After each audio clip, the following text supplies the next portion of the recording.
All right.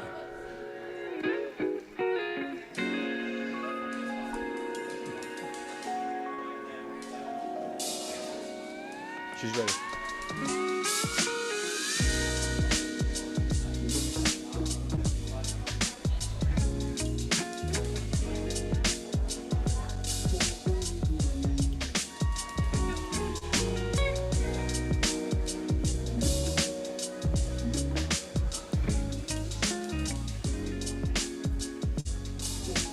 Welcome to the Business Resource Open House, a tale of two cities, a unique collaboration between Seattle and Minnesota.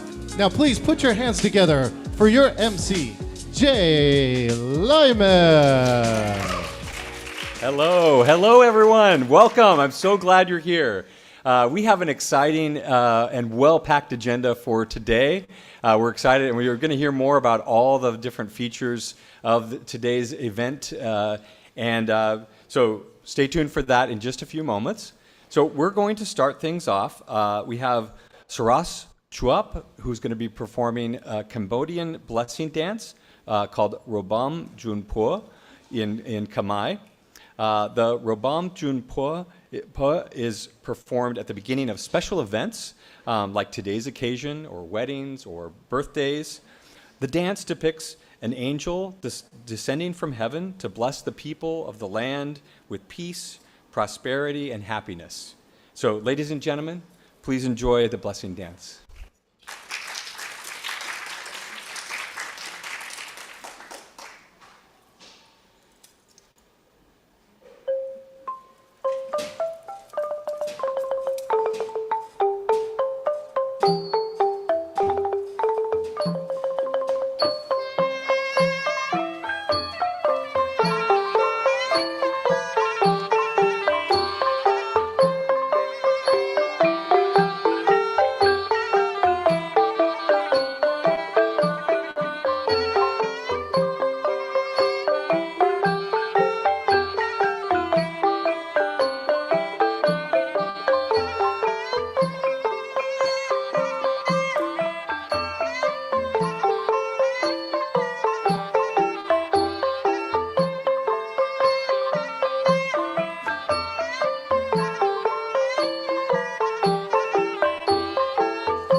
Thank you so much. Thank you.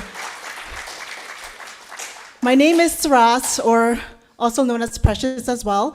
I am with CLACA, which stands for Khmer Language Arts and Culture Academy.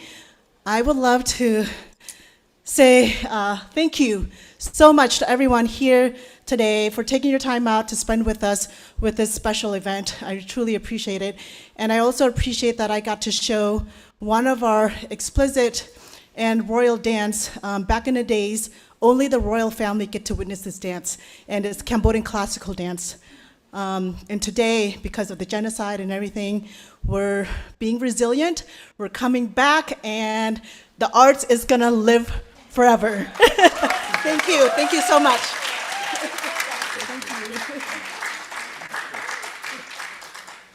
Thank you so much. Let's have another round of applause.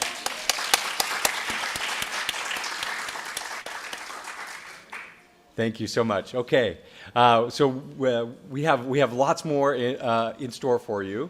Upcoming, we're going to have some panels and things, but we're going to we are streaming live from Seattle and Minneapolis.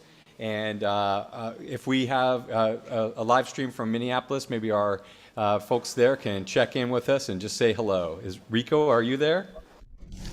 Hello, I'm here. Hi, everyone. Hi, Rico. As am I. I'm Adele. Hi, Adele. Welcome. We're so glad both of you are here. Okay, we are going to now move to, I'm going to introduce my colleague and co-MC, Angela Castaneda, and she's going to come up to the and talk now. Okay, Angela, over to you. Hello. I'm so glad to have live people here right now. I know the live stream is happening as well. I am really honored to be the person who will set us in a good rhythm for the event today with a wonderfully rooted Pacific Northwest land acknowledgement. It is important to understand that land acknowledgement is not a practice developed by colonial institutions. Rather, land acknowledgement is a traditional indigenous custom dating back generations. For non-indigenous communities to provide land acknowledgement shows their respect and honoring the indigenous peoples of the land on which we all work and live. Land acknowledgement is a simple way of resisting the erasure of indigenous histories and work toward honoring and inviting the truth. We acknowledge that we gather today on the ancestral land of the first peoples of this area, the Northwest Coast and the Coast Salish peoples, past, present, and future. We honor with gratitude on which we will build and reside, and we honor the first peoples who have stewarded these lands and waters since time immemorial. Get it right. We acknowledge their continued presence, contributions, and heritage, and we acknowledge that we as a community are caretakers of this land for all beings and all generations to come. This acknowledgement was shared by Will Booth, our friend and partner who works with tribal communities in digital equity, getting them closer to being able to do technology, which means just access. It's all about access. And now I would like to thank Ixley Whitehawk and Jackie Laranzar for bringing these elaborations by Pepe to my attention so I can share them here with you today. Elaborations. An acknowledgement is not the same as a relationship. Land does not require that you confirm it exists or that it has been stolen, rather that you reciprocate the care that it has given to you. Elaboration 2. The land and water and air, the territory exists regardless of the acknowledgement, which is only ever a first step. Next steps involve treating territory as kin, building relationships with that land itself, as if it were your kin, because it is. Elaboration 3. To acknowledge the land on the terms laid out by liberal or multicultural inclusion is only to repeat the hubris of anthropocentrism. To acknowledge the land on the land's terms is to act in reciprocity. Thank you. Thank you, Angela. And now we are going to go back over to Minneapolis and Adele. Adele, are you ready? I'm ready. So, we want to thank the Metropolitan Library Services Agency, MELSA, for providing funding for the Entrepreneur Expo. We also want to thank our countless partners and collaborators who helped plan and execute the Entrepreneur Expo. As part of our commitment to address the unresolved legacy of genocide, dispossession, and settler colonialism, Hennepin County acknowledges that the magnificent land and vibrant waterways from which our institutions benefit are located upon the cultural, spiritual, and indigenous homeland of the Dakota Oyote. The Dakota people originated at the confluence of the Minnesota Wakpa, or Minnesota River, and Haha Wakpa, the Mississippi River. For millennia, the Dakota Oyote acknowledged and embraced the immeasurable expanse of our circular world as Unki Maka, or Grandmother Earth. This beautiful terrestrial grandmother provided the Dakota warm shelter when it was cold. She gave them shade when it was hot. She fed them when they were hungry and gave them water when they were thirsty. She is still the first role model for all her grandchildren, the two-legged, the four-legged, those that fly, those that crawl, those that rise from the ground, and those that flow. Unki Maka unwaveringly remains a nurturing and compassionate matriarch to present and future generations. The Dakota people's wise growth and ever-evolving relationship under Unki Maka's guidance enabled them to flourish. Their lives were immersed in and inseparable from the unique powers and varying gifts inherent in all parts of her natural world. Their daily prayers to the totality of life always concluded with the declaration, Mitakuye Oyasin, another reverent acknowledgement of creation, meaning all my relatives. Furthermore, we recognize that a prominent term of endearment within Dakota society that is descriptive of the innumerable lakes and rivers within the Dakota homeland is the place name Minnesota Mikoche, or Land of Misty Waters.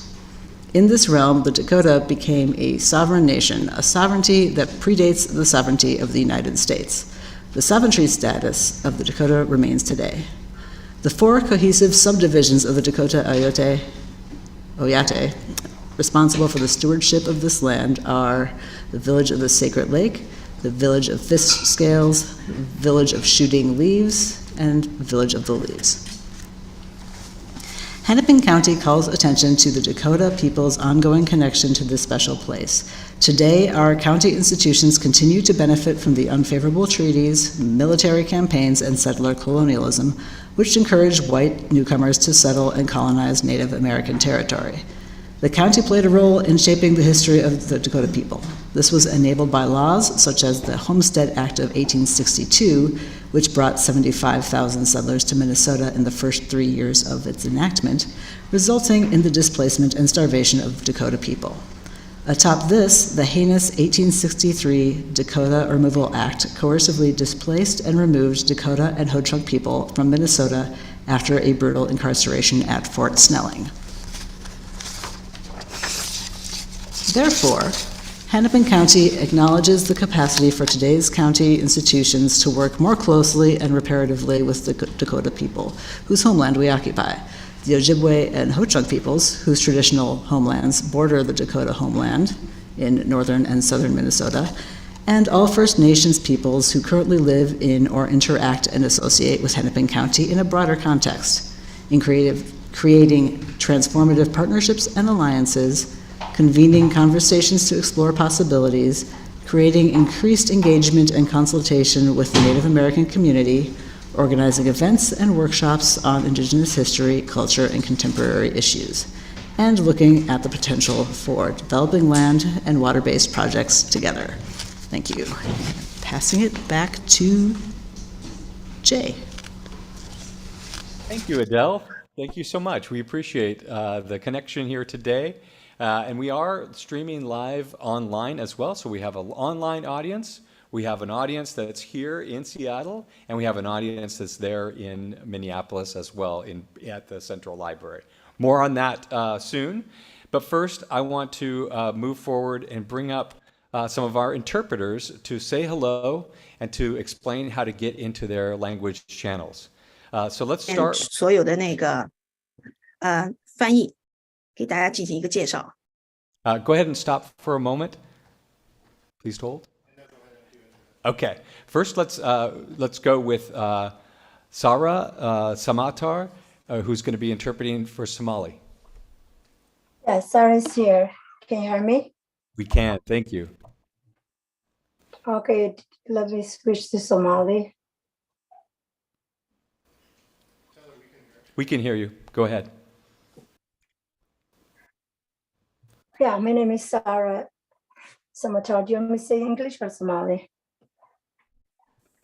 Hello, can you hear me? Yeah, I'm having a hard just time to to do a hear. welcome in Somali and explain how to get into the language channel. Magacaygu waa Somali. Magacaygu waa Sahra Samatar. Waxaan u shaqeeyaa kambaniga la yiraahdo community liaison baan contractor ka ahay. Waxaa igu casubay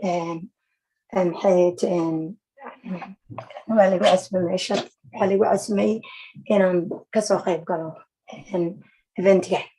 Waa mahadsanti. Thank you so much. We appreciate you. Thank you for being here. Next, let's go to Tammy Dang, who's going to share in Vietnamese. Minh Tâm xin trân trọng kính chào quý vị. Hôm nay chương trình của chúng ta có dịch trực tuyến, nên quý vị vui lòng nhìn ở phía bên dưới có quả địa cầu và chọn vào quả địa cầu đó và chọn ngôn ngữ của mình là tiếng Việt để có thể vào phòng để chúng ta có thể nghe bằng ngôn ngữ tiếng Việt. Xin cảm ơn quý vị rất nhiều. Thank you. Back to you, Jay. Thank you, Tammy. Appreciate it. And next, let's go over to Linda. Linda Lee, please share in Mandarin. Hello, can you hear me? We can. Hello. Yes, we hear you. Okay. Yeah. 大家好，我是你们的中文翻译 Linda Lee。请大家看一下我们这个屏幕上面会有一个像一个世界地图一样的图标，请你点击它，并且选择中文选项 Chinese， 然后你就可以听到这场就是叫双城企业家生态系统研讨会的中文翻译。谢谢。Let's get back to Jay. Thank you, Linda. We appreciate you. And that I just want to acknowledge our ASL interpreters who you all are seeing on the screen. Just wanted to say hello to you. And if you wanted to say hello. Thank you. And then we also have a live captioner today who is captioning in real time as we speak. And just so that everyone kind of gets a sense of what was shared in those other languages, each of those interpreters was sharing how to get into the language channel, which we now just opened up so people can benefit from that happening live now. And if you're online and want to experience that, you're welcome to go down, change your language channel, and you can listen to each of those beautiful languages happening there. And so we want to thank our interpreters, and I also want to, at this moment, set the pace. So interpreters, please help us slow down if we are going too fast. We are going to get so excited today, myself especially, and we want to hear from you if we're going too fast. And we appreciate all your hard work today. Okay, next I want to welcome Mari Shabuya. Mari, can you come up to the virtual stage, please? Hi, Mari. If you want to unmute and say hello, we'd love to hear what you're going to be up to during the program today. Hello, everybody. As Jay mentioned, my name is Mari Shibuya, and I am delighted to, in addition to these other linguistic translations, to be offering some visual translation today. So as we go, I'll be listening to the conversation and creating a visual that charts some of the different resources and themes and be sharing with you all at the end. Awesome. Thank you. Thank you, Mari. And Thank you so much for having me. We're going to check in with Mari as we go, and later on in the program, at the very end, we'll check in and see what you've created in real time there. And I just love this. All of this I'm just so excited about.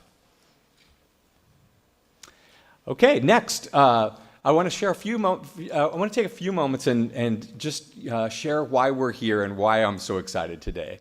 So, how many of you, either virtually or in person, have been to one of our open houses in the past, virtually or? Yeah, I'm seeing some hands here in Seattle. Probably no hands in Minneapolis, but Adele or Rico, let us know if you've. We got some hands there.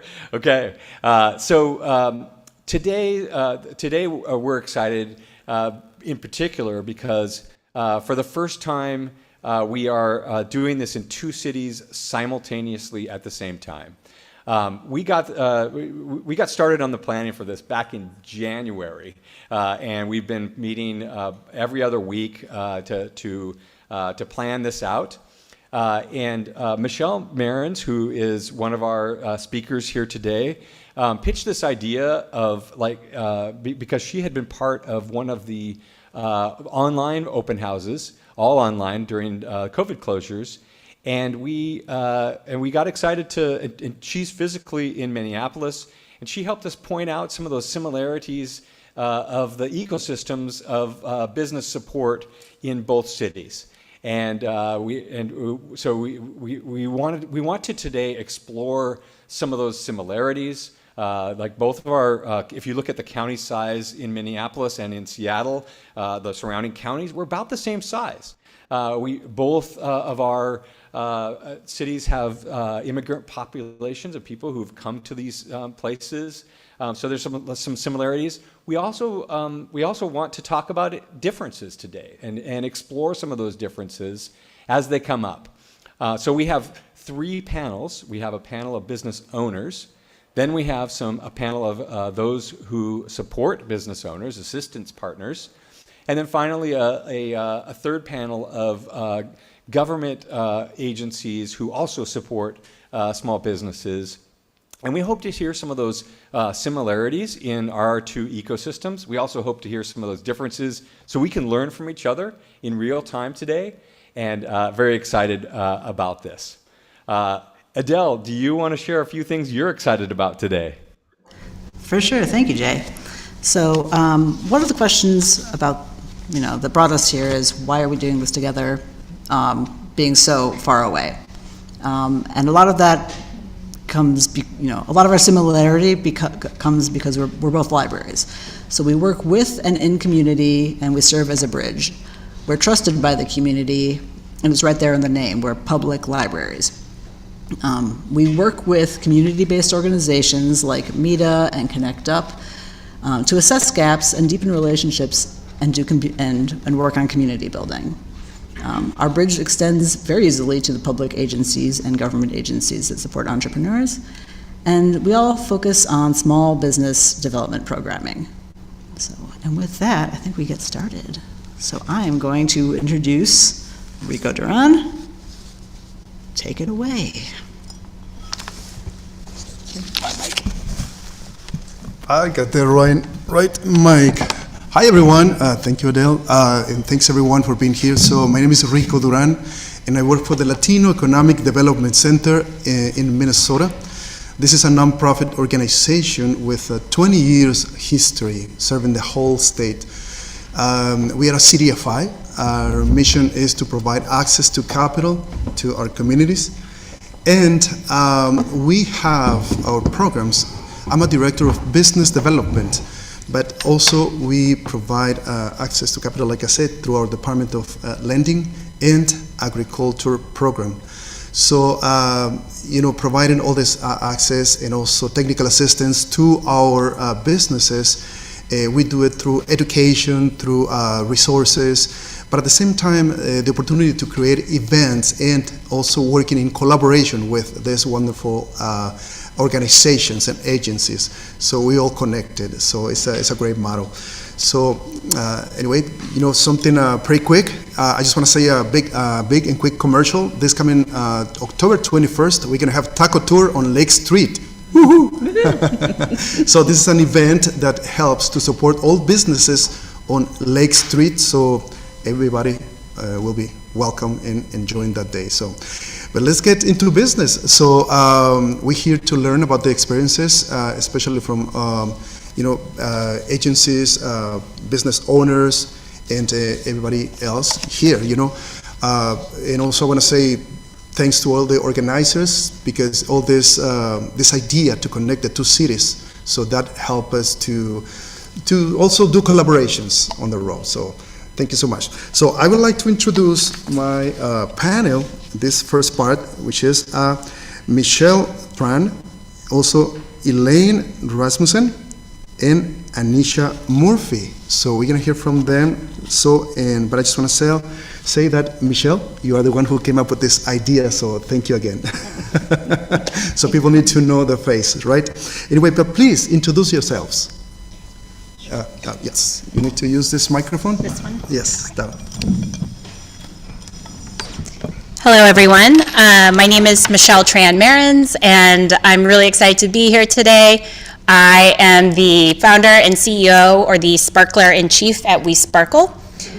We provide really easy-to-use software tools that help businesses save time and increase their sales. And I'm really excited to be here.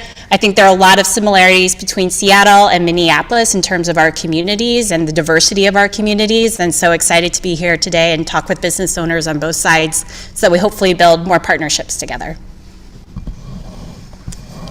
Awesome. Hello, everybody. I'm Elaine Rasmussen, founder and CEO of Social Impact Now. We are a social finance and impact investing advisory service. So basically, those are fancy words for we help people align their money with their values. We've been in operation since 2016, and we're veterans in the ecosystem. We go way back. And so grateful to be here. So grateful to have friends like the Hennepin County Library, been a long-standing supporter, and they've been supported my organization through a variety of different ways. So excited to be here with you and all the folks here in the audience and visiting from Seattle. So looking forward to this conversation. Well, thank you. Anisha? I don't know, is Anisha here? I'm right here. Hey. Oh, She's virtual. Go ahead, Anisha. Hey everyone, Anisha Murphy. I am joining virtually. Sorry, I got caught in a meeting, and then I was like, look, I'm gonna have to join virtually. So Anisha Murphy, I am the owner of Just Law LLC. It's a boutique business and estate planning law firm. In addition to Just Law, a lot of you all in the ecosystem may know me for my work in the CDFI space. I am a vice president of community advancement at CRF, which is a national CDFI lender. So yeah, super excited to be here with you all today. But for today's panel discussion, I'm gonna laser focus it on my work with Just Law. Thank you so much. Going to Seattle. Thank you, Rico. Thank you, Minneapolis. We appreciate all that you're doing there. So here in Seattle, we have two panelists who are here in person and one who's online as well. So let's go to Avery, and then Ebony, and then Tierra. Avery, take it away. Hi, everyone. My name is Avery Barnes, and I am the founder of Taswira, a cultural art gallery and event space and community platform located in the heart of Pioneer Square. And in 2019, we were originally founded in Mombasa, Kenya, through the development of our Women's Empowerment Center. And, Taswira hosts and showcases the work of local and global artists, cultural artifacts, and we host a variety of events focusing on bridging community, supporting small businesses and organizations dedicated to making a difference with us. I am so grateful to be here today. The Seattle Public Library has been one of those key resources. I think Jay Lehman was actually the first person that I got on my first Zoom call for help. And now we're a platform to be able to help other businesses and organization founders like me gain access to those resources. So thank you. Hi everyone, my name is Ebony Arunga. I am an arts advocate, administrator, and entrepreneur. I am currently the interim executive director at Langston, which is a Black arts nonprofit. I also work with the Cultural Space Agency, which is a real estate company geared towards acquiring property for arts and cultural workers. And through the Cultural Space Agency, we have a program called BASE, which is Build Arts Spaces Equitably. It's an educational component teaching arts workers and real estate professionals how to find the place where those two things converge.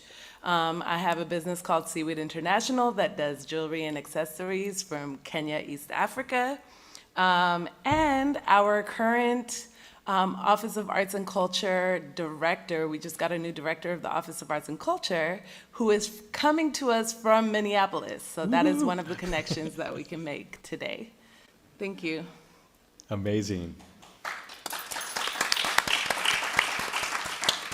All right, over to you, Tiara. Hello, everyone. Hello. I'm Tiara Bonds, the founder of Take Charge Consulting, currently in San Diego, California. So I'm happy I'm able to join virtually. It's also my birthday, so that lets you know how much all of this means to me. So thank you. But Take Charge Consulting was created about 7 years ago. And my goal was to help people understand and navigate the credit system.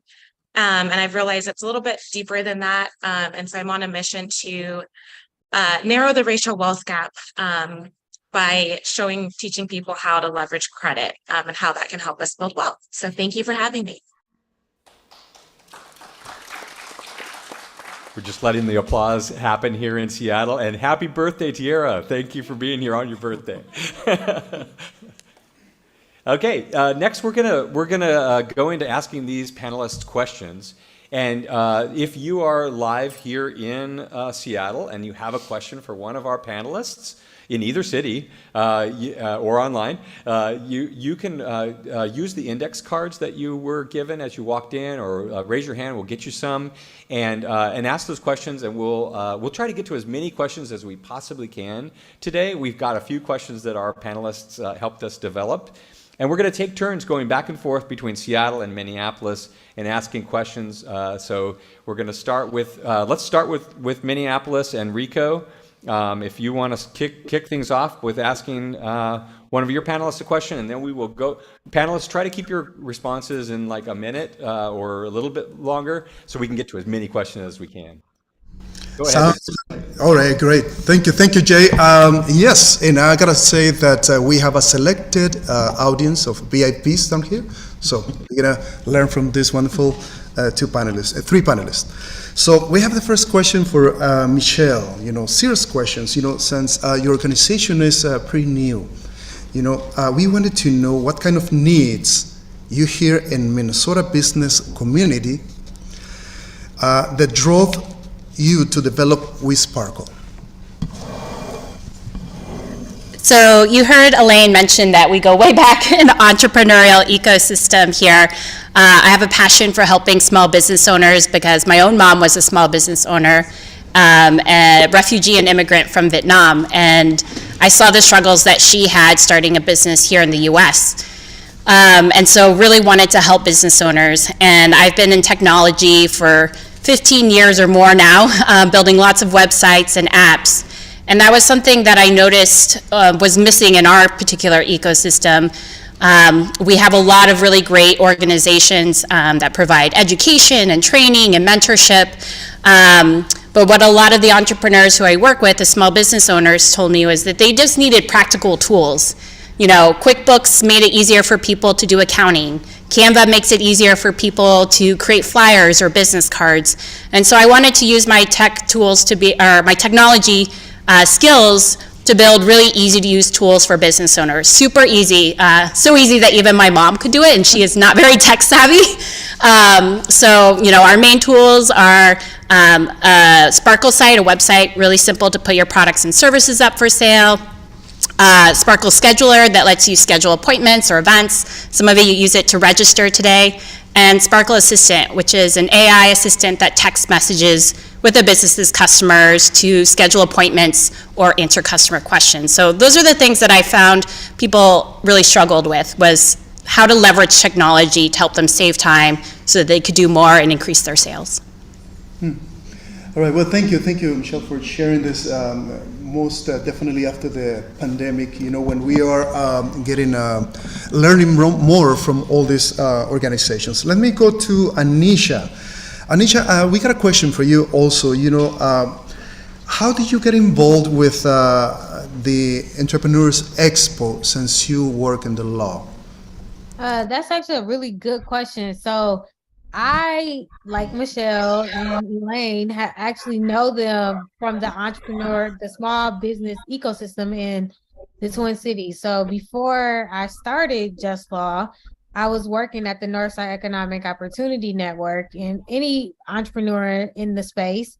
And when at Neon, we used to say, you know, go into business to solve a gap. And at the time, I started Just Law because I saw a gap in the marketplace between the traditional legal offerings that was being offered to us, especially BIPOC and underserved entrepreneurs, and also the and making it relatable, right? Like lawyers were saying stuff in legalese and all that. So I got to your question, introduced with the Entrepreneur Expo during my time at Neon. We actually would table the Entrepreneur Expo each year. And from there, I had done numerous of workshops. Like, you know, Elaine said, we have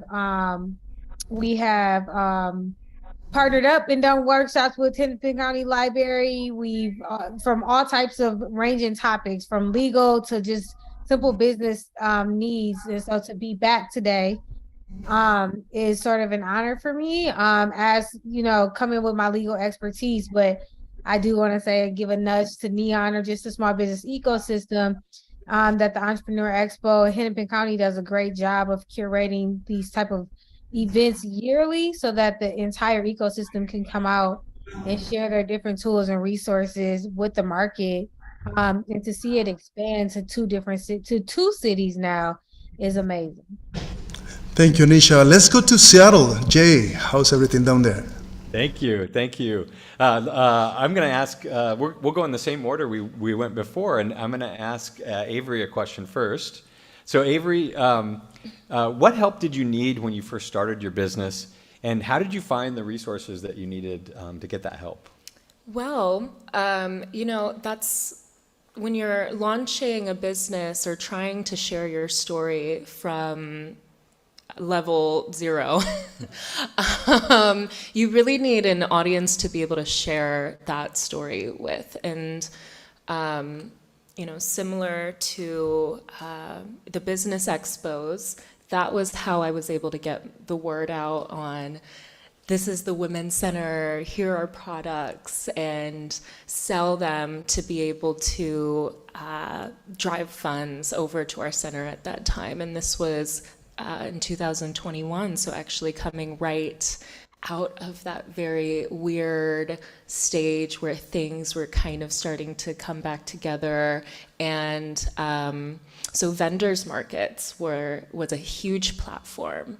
So finding platforms and now, you know, being able to host those for other businesses. Our location is very conveniently located to all of the stadiums and Seahawks games and Mariners games, and where thousands and thousands of foot traffic is just driven into that area. And but platforms, partners, communities, working with other nonprofits like Community Roots Housing here in Seattle was what got us our space, really. And the Office of Economic Development. As a small business owner and one that was 21 years old at the time, I had no idea of the resources that were actually available through the city, through the libraries. And so now we're sitting at tables having the conversation on how to make sure that other startup founders are being able to gain access to those. But that's where a lot of the funding came from, and our platforms and that community base that once we opened our doors, I had a whole email list to send the word out to. So that was a huge pivotal moment for me in my business. Wonderful. Thank you. Thank you for that. Got some applause happening here in Seattle. Thank you. We'll go to Ebony, and then Rico and I will take turns asking our two online panelists next.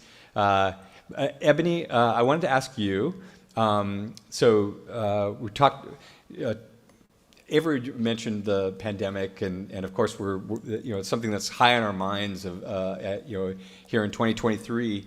How do you think post-pandemic economic conditions have shaped community priorities? Have they, thinking about accelerated loss of anchor sites, deepened affordability challenges? Can you share a little bit about your thoughts there? Yeah, so one of the things that I saw in the pandemic that was really inspiring was the amount of mutual aid that popped up in community. And so I think that is something that we're taking with us into the future. A lot of businesses have closed down. I just read recently that McPherson's is closing down. They've been in business for about 40 years. And something that I see with them and the way that they want to move forward in the future is they want to sell to someone who is wanting to do a retail space that is similar to what they've done. What they want to avoid is a high rise going up and, just expensive housing and more population moving into that area. And so what they want to see is another small business pop up.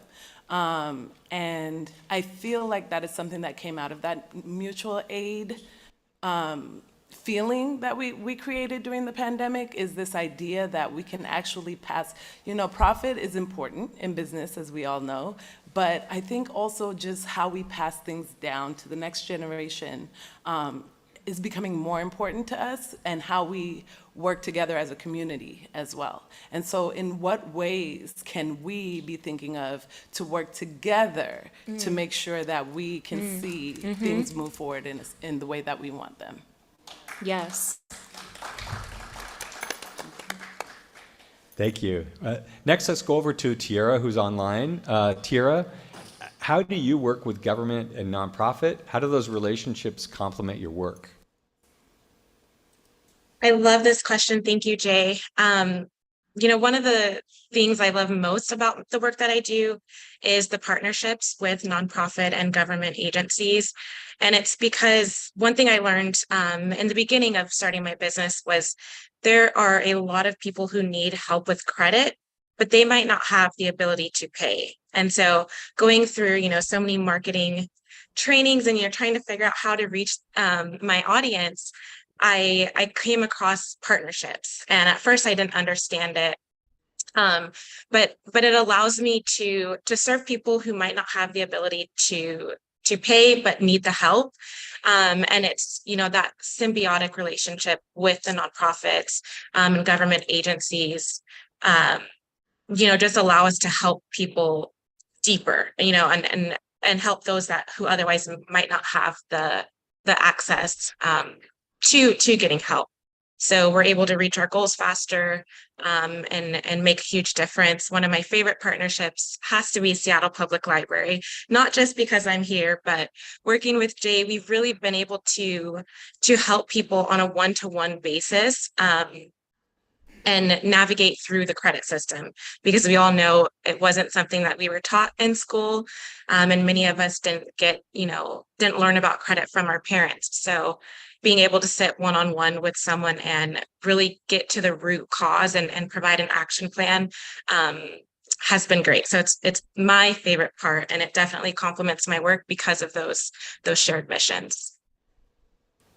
Thank you, Tiara. And if anyone wants to take advantage of those consultations that Tiara is offering through the library, we added some to the calendar yesterday, so they are available, and we can share the link in the chat on how to get to them and book that time. They're virtual, so you can be anywhere. Okay, I want to pass things back over to Rico. Rico, let's keep going on these amazing questions. Most definitely, Jay. Thank you. We've been learning from your experiences, and now we would like to hear, also from Elaine Rasmussen.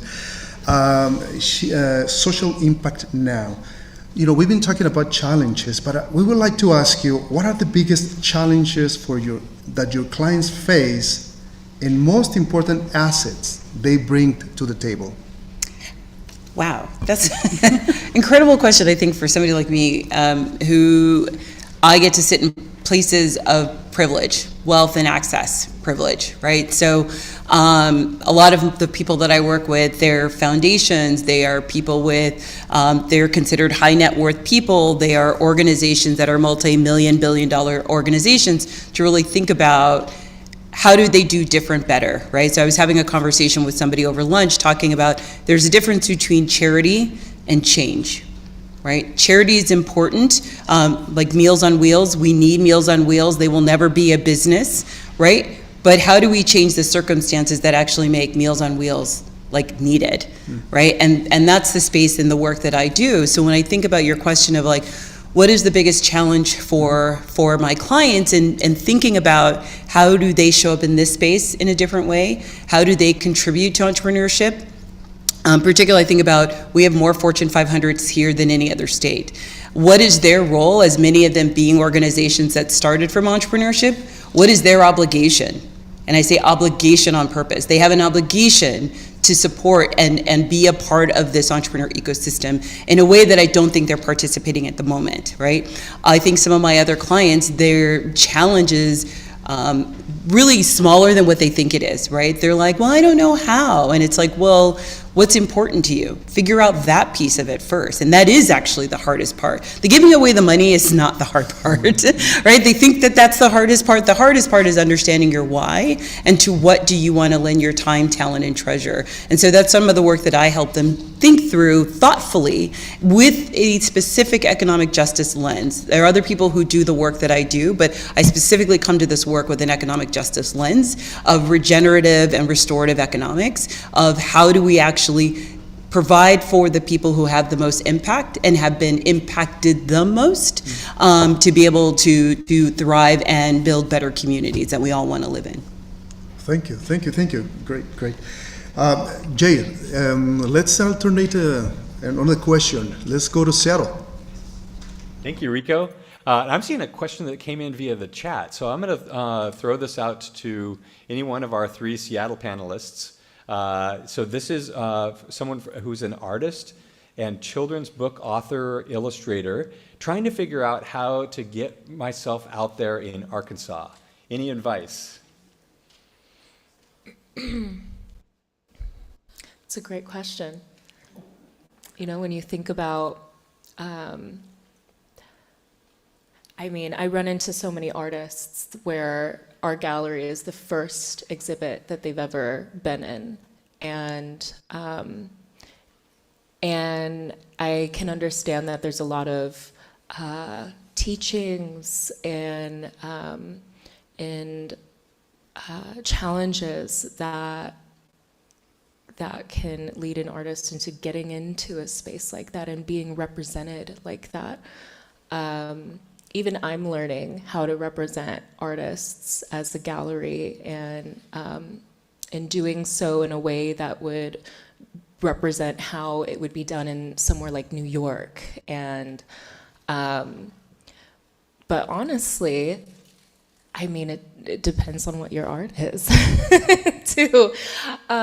What are the local galleries? What are the local museums? What are the events that are being hosted by them? Where are your friends exhibiting? Because that's usually the best way that I receive word of mouth recommendations on, you know, who we can represent in the gallery. And when you submit an inquiry to a gallery, how are you representing yourself on social media and on your website? Work can sit in a space like that for 3 months until it's sold. And so how are you monetizing your time in that space once you get there? And I mean, I think that's where I would start, is creating a list and attending events, because when you're building your audience and when you're building your community of support, sometimes the best way to do that is to show support of others and attend those events and, you know, post others' works and make sure that you're showing faces in these spaces.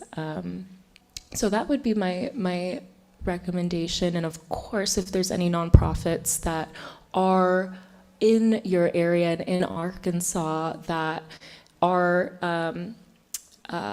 around the arts and culture sector, I mean, that is probably my number 2, is finding who your arts and culture representative is in that city.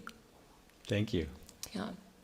I would just like to add to that for the children's book author, that go to your local libraries, offer free readings, go try to talk to people that work in Seattle, in your public school system, and see if you can get into those school libraries or come do readings in their classrooms, and also utilize social media and just like get the word out there. Do a YouTube of you reading your book. If you are self-published, it's a little bit harder because it's you doing all of the legwork, but carry your book in your hand, like facing outward so people could see the title. It will become a conversation starter, and have some in your backpack that you could sell at that time. Oh yeah, and vendors markets too. Like set up your work, set out prints on a table, and get your name out there. Yeah. Okay, let's go back to Rico for one more round, and then the time is going fast, so we're going to move to our next. Rico, let's do. Do we have time for one more round? One more question from Minneapolis, and then we'll wrap things up and move to our next panel. Rico, do you want to ask one? Most definitely. Thank you, Jay. And let's do it. Let's do it because we still want to hear from you guys, and trying to keep, your answer in a minute. I know it's not possible, but let's try. So, Michelle, let's go back to you. We're talking about challenges out here, but when you started your organization, what barriers did you face as you developed your company?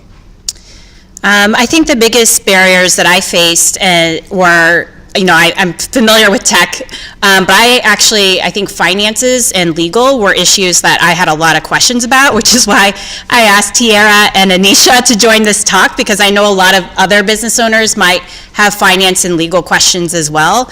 So, those were the challenges that I had, and I think also the biggest thing was during the pandemic, like learning how to pivot and how to partner and collaborate with others to survive and thrive during the pandemic.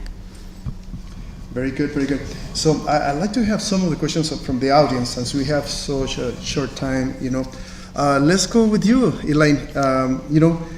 Someone from the audience is asking, for startups, what is the best use of my time to access funds? So I'm going to take the first part of the question because it's way more important than the second half of that question. The best thing that you should be using your time is building your infrastructure. It's not sexy. It's, I call it moving the dirt or cleaning out the garage. Understanding the mechanics of your business, the business of your business, it is where I find most entrepreneurs trip up.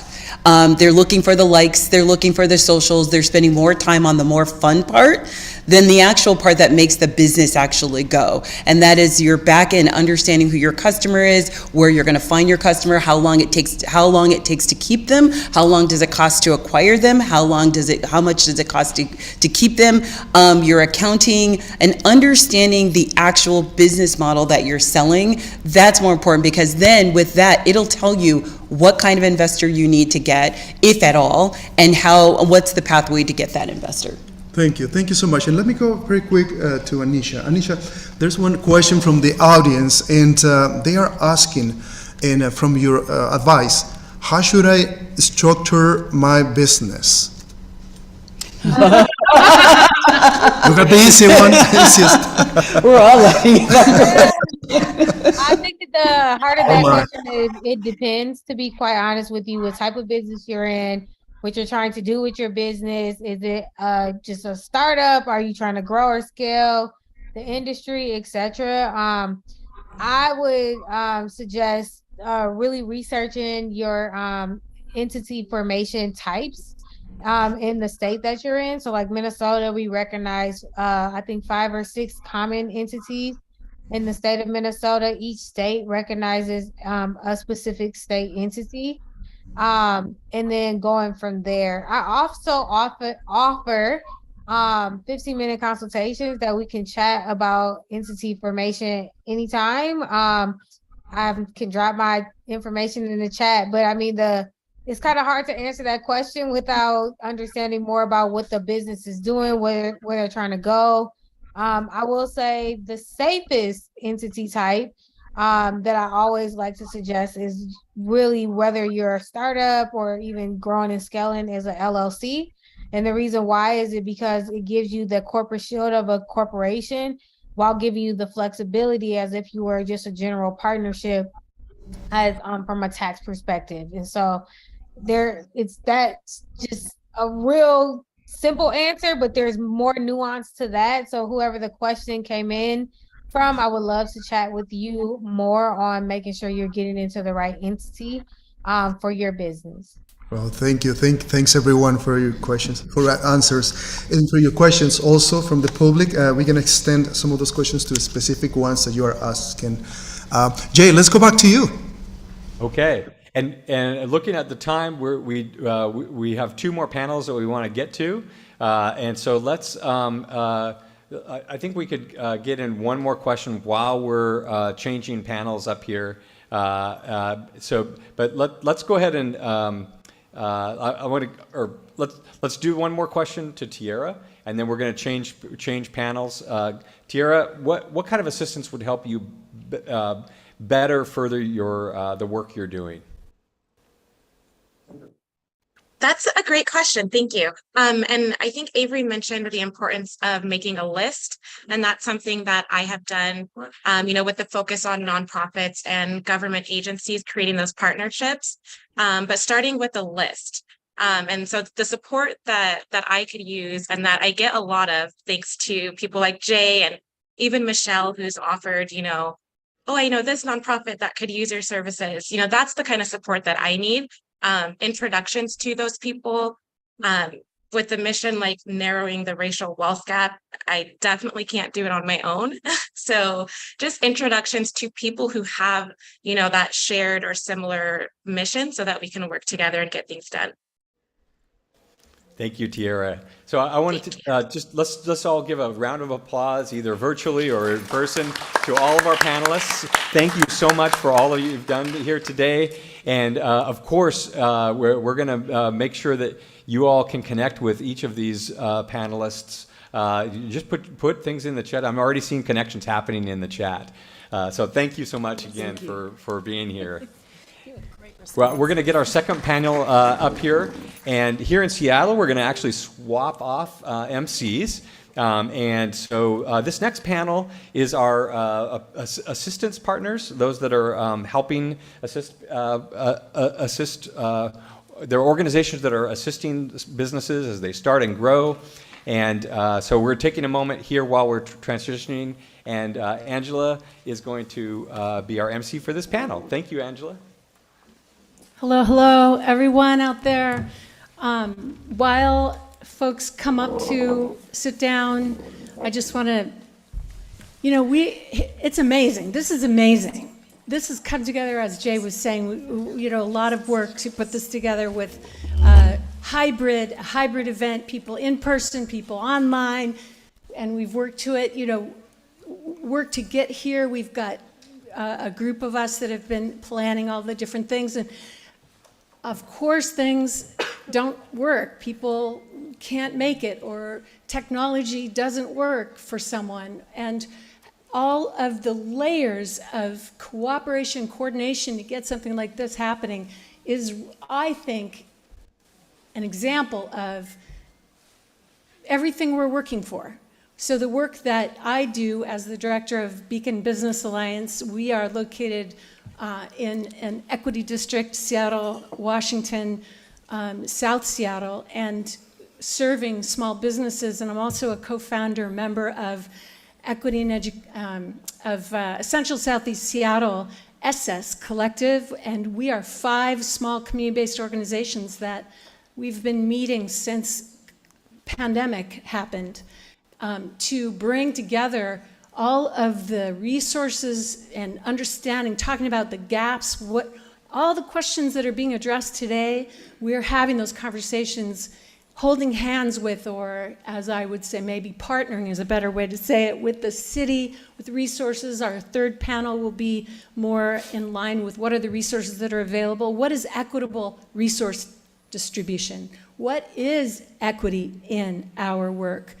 That is a conversation that we're having. So I just want to say how wonderful it is to look at the chat, that people are making those connections, as Jay pointed out, and then having these connections between Minneapolis and Seattle. Of course, I'm talking way too fast right now because I'm really excited. I will calm it down and introduce the panelists. This panel is really about assistance and program partners. So Mike and Laura and Quinn are all here. Can you please introduce yourselves? Go ahead. Okay. Hi, everyone. My name is Quinn Pham. I go by she, her. I'm the executive director with the Friends of Little Saigon. We've been around for about 12 years. We're a community development organization that supports the neighborhood of Little Saigon, which is in the Greater Chinatown International District. And Little Saigon has a very unique story compared to the rest of the neighborhood. It was established a little bit later.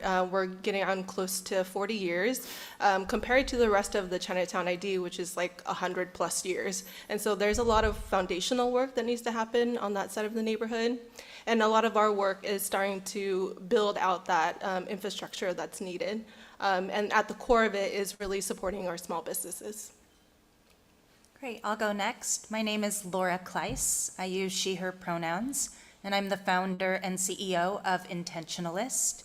At Intentionalist, we believe that where we spend our money matters because people matter, and that everyday decisions about where we eat, drink, and shop are an opportunity to connect with, get to know, and vote with all our dollars in support of the Main Street small businesses at the heart of our communities. I founded Intentionalist about 5.5 years ago, and over the time since our founding, we have grown our online directory to include more than 5,000 diverse-owned Main Street small businesses, and cultivated collaborations with a variety of partners to provide consumer incentives for consumers who care to spend like it matters in a way that doesn't directly impact the bottom line of the small businesses we love. My name is Mike. I go by he, him. I'm working for Share Capital Cooperative. We are a CDFI, Community Development Financial Institution, that only invests into co-ops of any kind, ranging from housing co-op, worker co-op, food co-op to farmers co-op, you name it.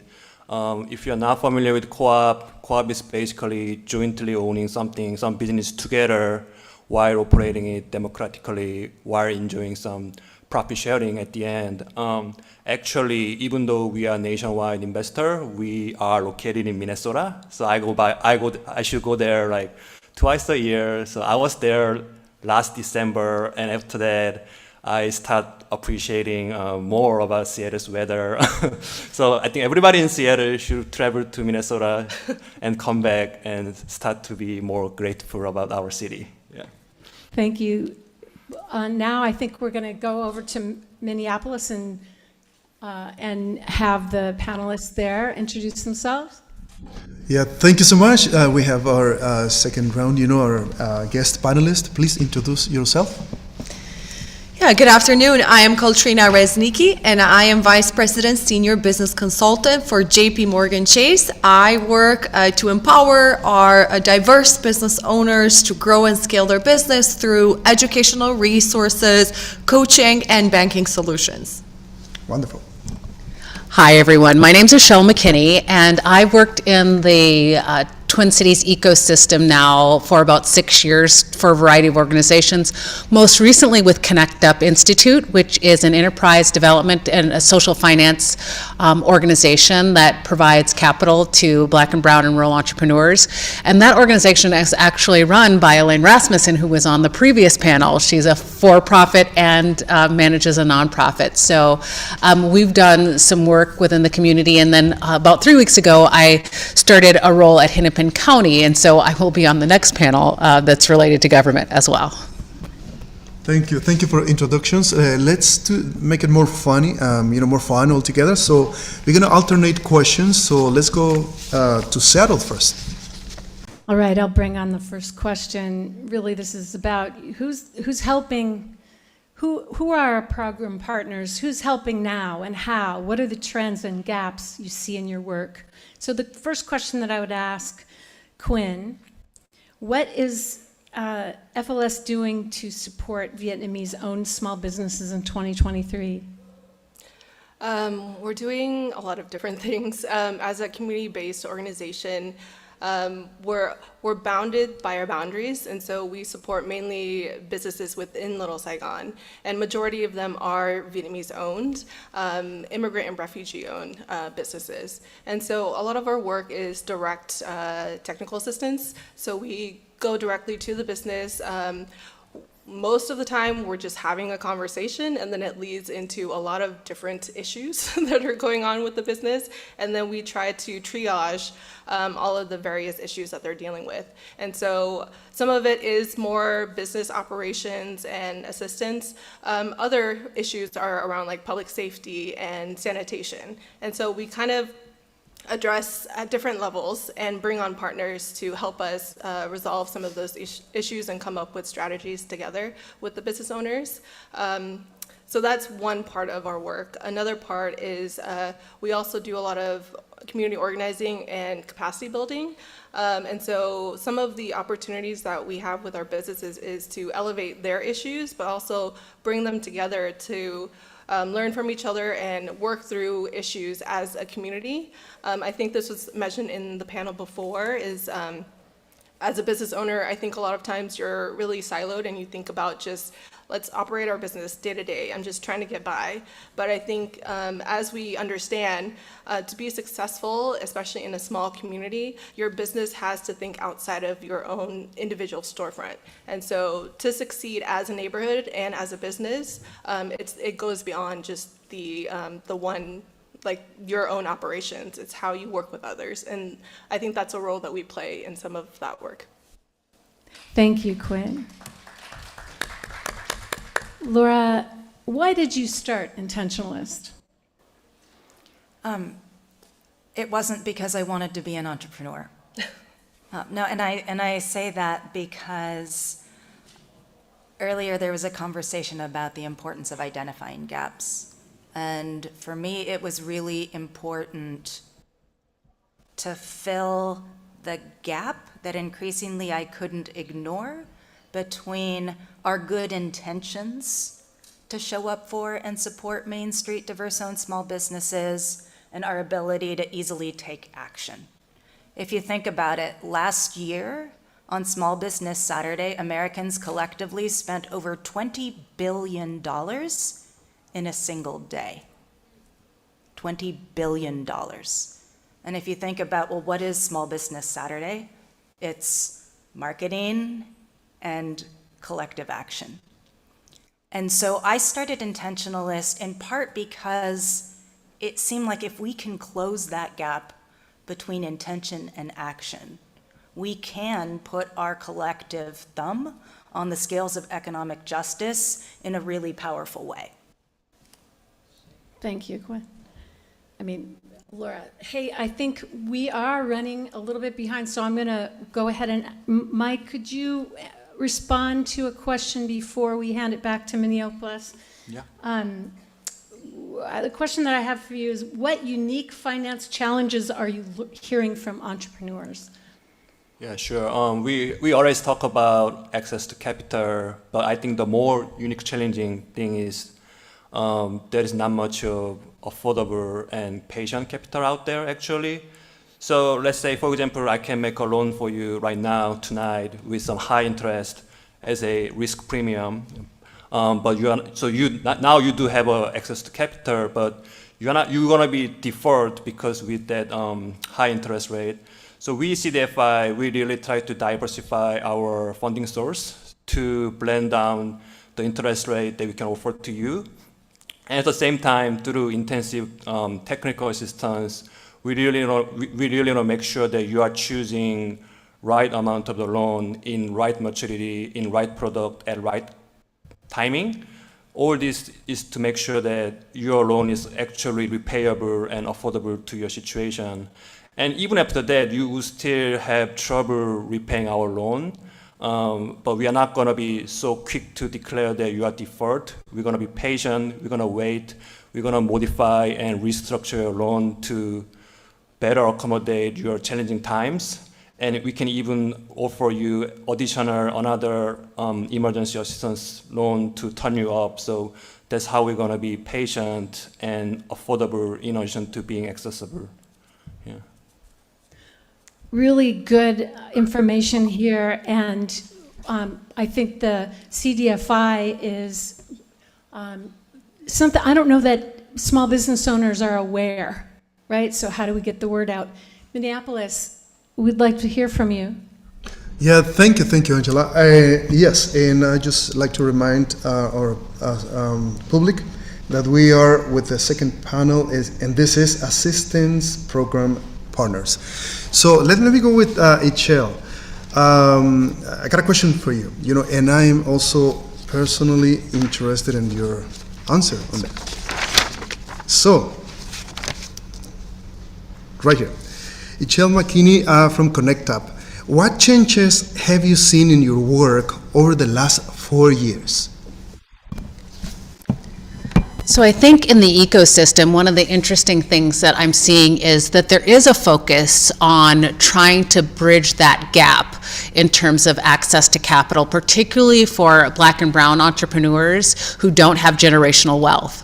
And so how do we bridge that gap from sort of a startup business who may be bootstrapping, and then you've got the VCs, but where can individuals get access to capital when they're in between? They're wanting to scale and grow their business, but they maybe a lot of times they can't get access to loans or lines of credit through the traditional banks. And so we have seen an increase in the establishment of funds to provide that runway or friends and family capital, especially to Black and Brown businesses. It's something that Connect Up does, and we're seeing emerging funds across the country. Now, there is a challenge to those funds. There are some legal challenges that are happening, which are disappointing in my mind, because we're trying to get equitable access to capital, and we're seeing that those challenges are: is it fair that these funds or these grants are only being offered to BIPOC entrepreneurs? But keeping in mind, it is meeting a need. It is trying to fill that gap. So I hope that these funds will continue to be able to grow and solve for that problem. But there are some significant challenges around that. Thank you. Thank you for that answer. Let me go back to you now, Katrina Resnicki from Chase. So we got a question. What is the most common misconception people have when they come to talk to you?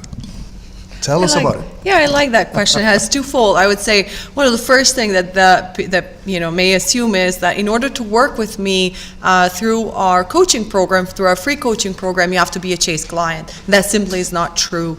To receive the coaching services, to receive the educational services that Chase has for diverse business owners, women and veterans, you don't need to be a Chase client. Particularly the program that I work with, it's a 4-month coaching program where we start with entrepreneurs from the basics and we say, let us look at what your needs are. Let us look at what's holding you back, what your business goals are, and let's draft a plan together to see how we can get you and help you to accomplish those goals. So we work 4 months on a one-to-one basis and help entrepreneurs either connect them to resources, obviously through coaching, but also connect them to our banking partners, internally, also externally, to support and to help these entrepreneurs be present in the right spaces and expand their network, which is needed to grow their business. And I would say as far as business-wise, a lot of small businesses that work with me think, well, a cash flow issue is mainly a small business issue, which simply is not true. You have multi-million-dollar companies, you have larger companies, big corporations that to this day face cash flow issue. You're not alone, and it's not you, right? Sometimes as a small business owner, you're wearing many hats, right? If you have a retail store, you probably are cleaning your retail space. You're in the kitchen. You're doing marketing, sales, finance, all of these things. Sometimes it's simply just a matter of going out and looking for help, finding a coach, finding a mentor, finding a resource that's going to help you kind of, like Elaine said in the earlier panel, putting those structures and on the foundations that allow your small business to grow. Thank you. Thank you for that answer. Let's go back now to Seattle. Hello, Seattle here. I have a question for you, Mike. Are there specific routes where Seattle business owners can take advantage of the corporate structure? Yeah, for sure. So actually somebody asked the question that like which business structure they should choose. I would say co-op, but specifically, so there are 2 routes. If you are a currently business owner, you can consider selling it to your employee. Essentially, you are converting your business into worker co-op. By doing so, you can enjoy some capital tax deferral benefit while making sure your legacy is preserved and continues after you sell it to your employees. And now is the perfect time to do so because new legislation passed, so there will be new tax credit on the expense where you spent on doing some feasibility study for your conversion. So this is now perfect time to do so. And the second route is that if you are not currently business owner, you can start a new business with your like-minded friend or family and frame it as a worker co-op. So essentially you are starting worker co-op as a startup, unlike the conversion from scratch. So by doing so, you can share your risk with others. At the same time, you can enjoy being an owner and you can design every aspect of your business to your discretion and to your taste. So that's a 2 route. Thank you. And I think, Quinn, I wanted to ask you, based on what Mike is talking about, what do you feel like some of the business owners that you're working with are aware of what these opportunities are? No. I think there's a general sense that there are these succession opportunities, but it's not something that is intuitive, or these new models of co-op, like it's not something our businesses understand.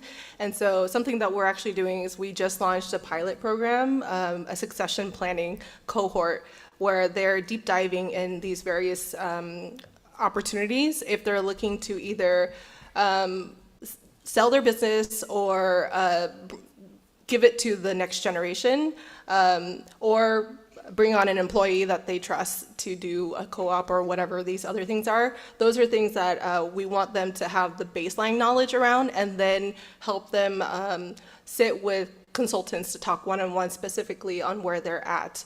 And so it's like that baseline education that still needs to be had with a lot of our businesses. We all are doing some level of this work, a lot of us here, and this sounds like a good model, and sharing what we're doing, that's what this is all about. Laura, I wonder, with the businesses that you are working with directly, does any of this resonate? What are you experiencing?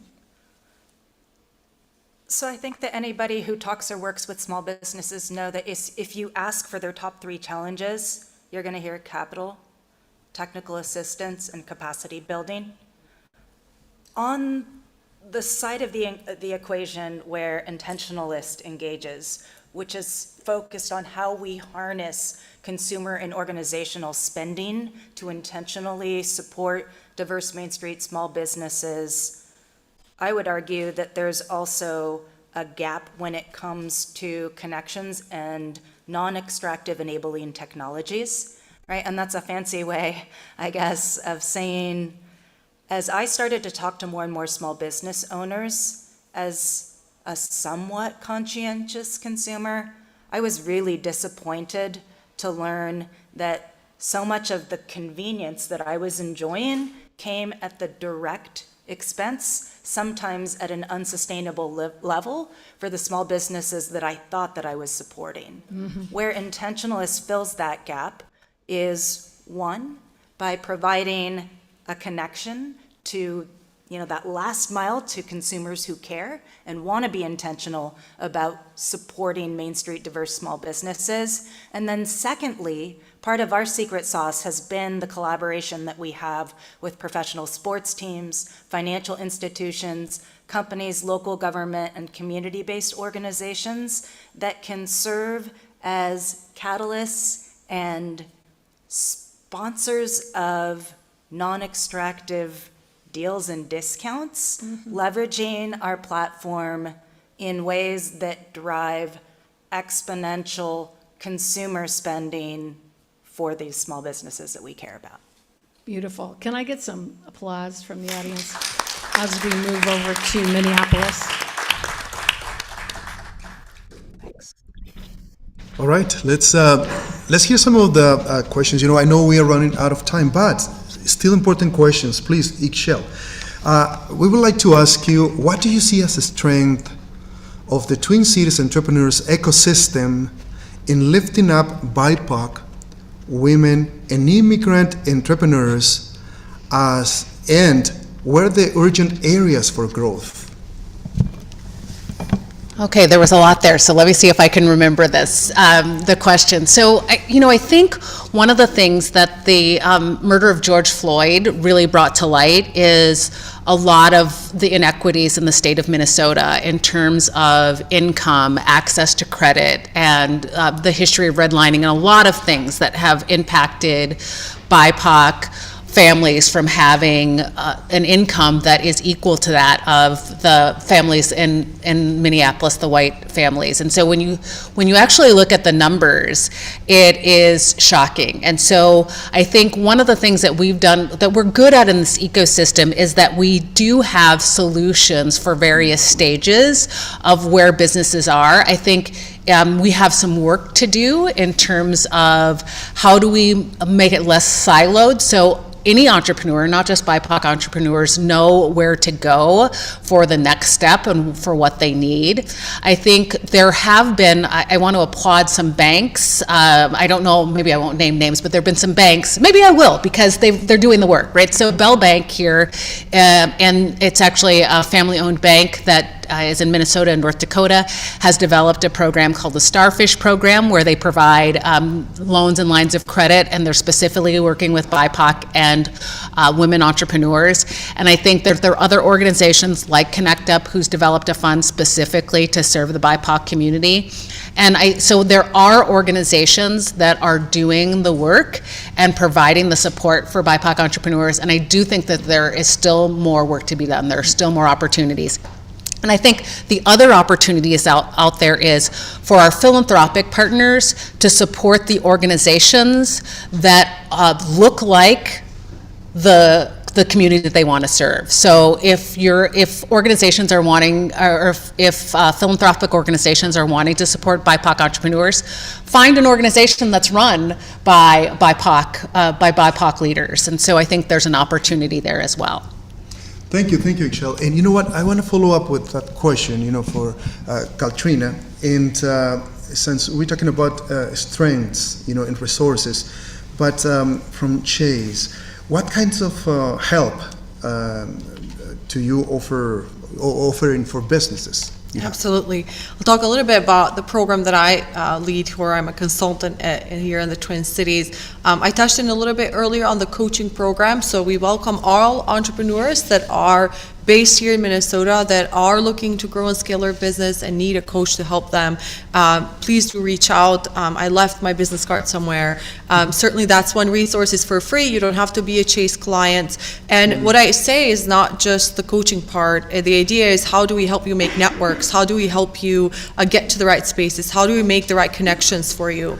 There's been so many success stories since launching this program where we've seen a company that had an idea, and today, that business is present in 170 different stores here in Minnesota. So how do we help you make connections? I think that's the key component of our coaching program. We also have relevant educational resources. We partner with stakeholders. We sponsor events, different conferences.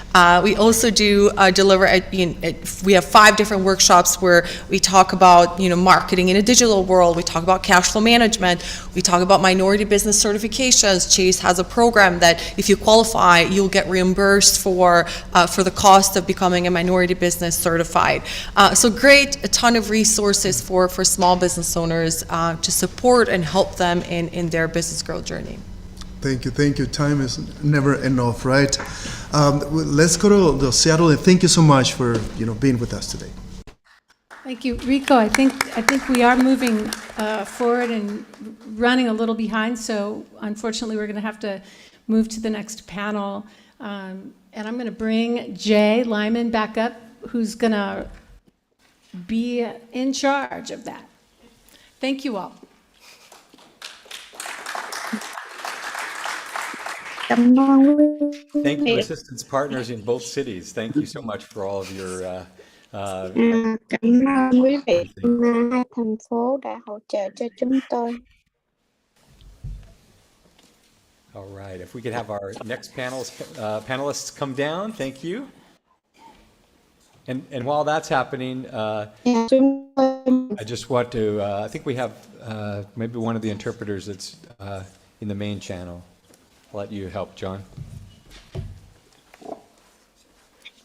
Welcome. Yep. We're doing a little technical troubleshooting here. Hold on, everyone.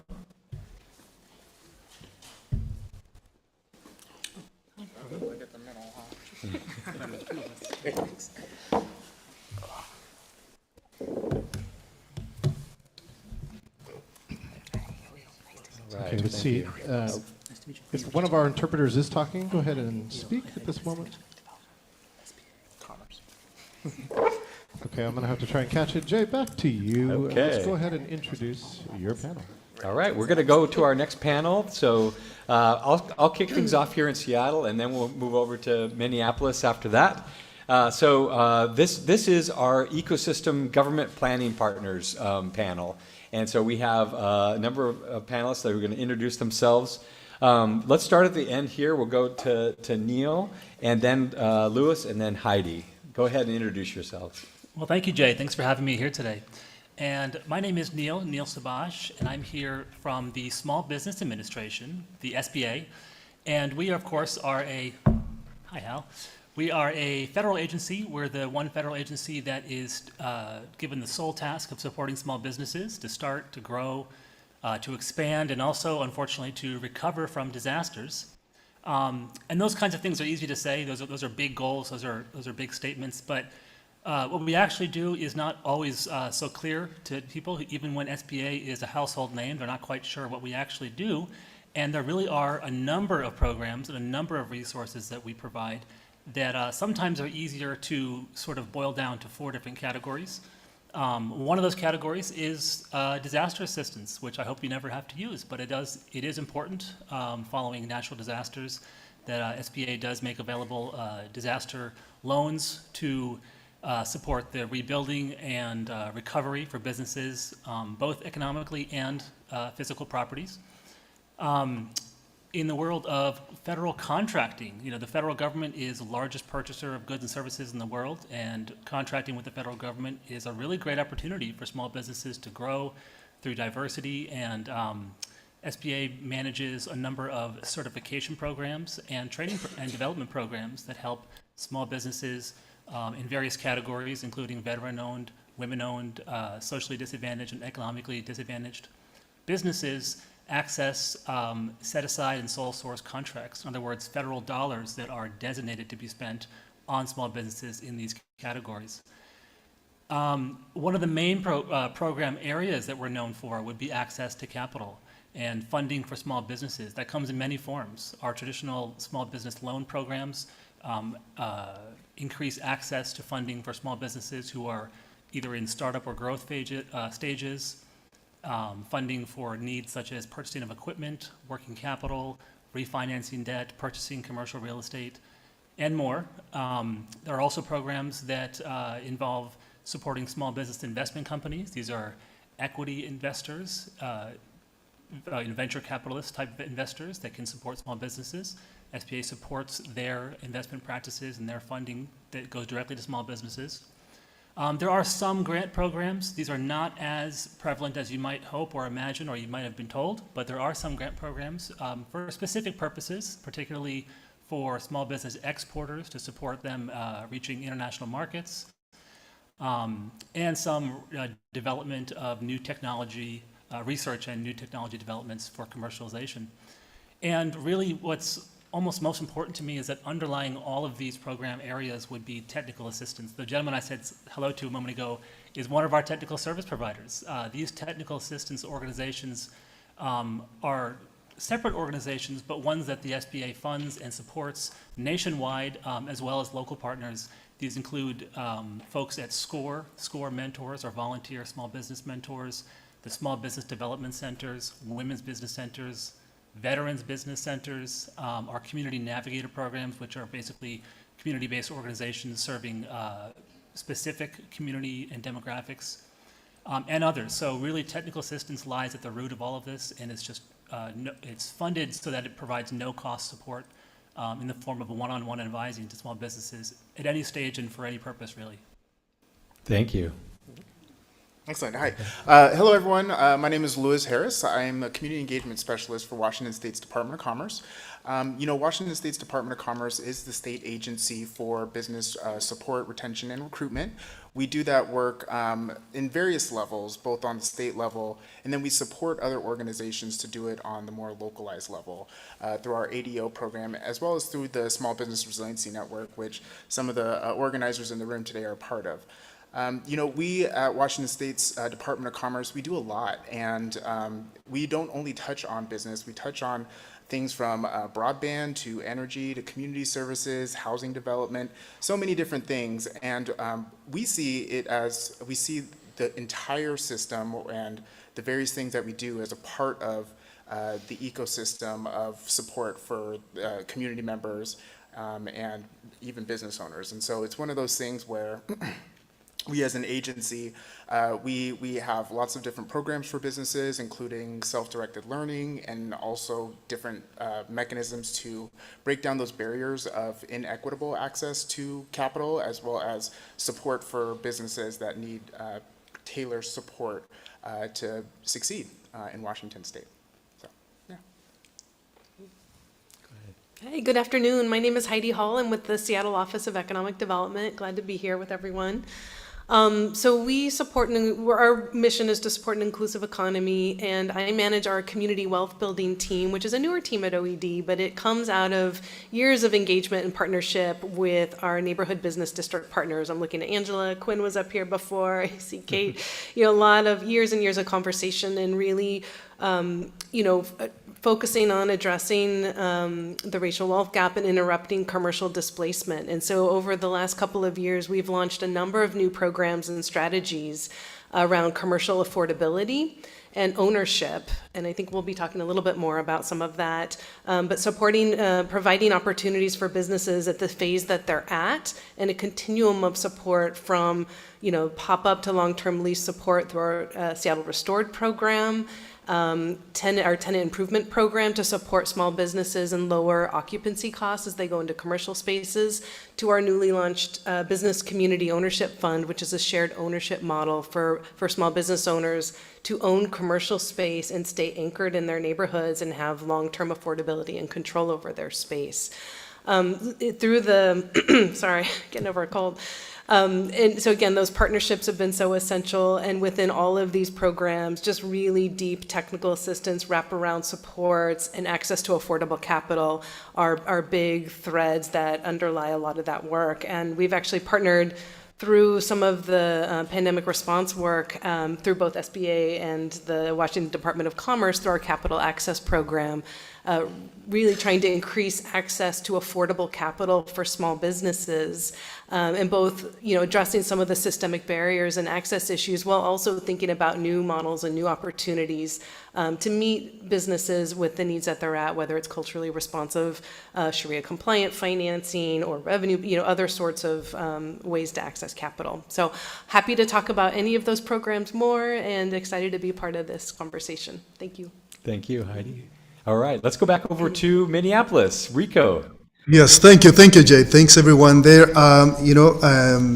In our next panel, so we have government agencies partners. So we have with us So Teal, and also we have Mary Matz. She's going to be with us in a virtual form. She's right? on now. Yep. She is right there. All right. So thank you. So, but let me go back to you guys, and can you introduce yourself? Yeah, thank you. Sure. So my name is Zoe Teal, and I'm the manager of the small business team at the City of Minneapolis. This is part of our Community Planning and Economic Development Department. And we really do two main things. We help people navigate the rules and regulations of the City of Minneapolis, and we connect folks to resources, whether that is technical assistance resources, city financing tools, or otherwise. And that's kind of the gist of what we do. Thank you so much. Mary? Yeah, thanks, Rico. Hi, Zoe. Pleased to be joining everyone remotely today. And I want to say thanks to all the business owners that are sticking through this panel and really taking the time to invest in your business and learning about all the opportunities that are in our great cities. So my name is Mary Mates. I manage a suite of business programming that we offer through Hennepin County, through our Elevate Hennepin initiative.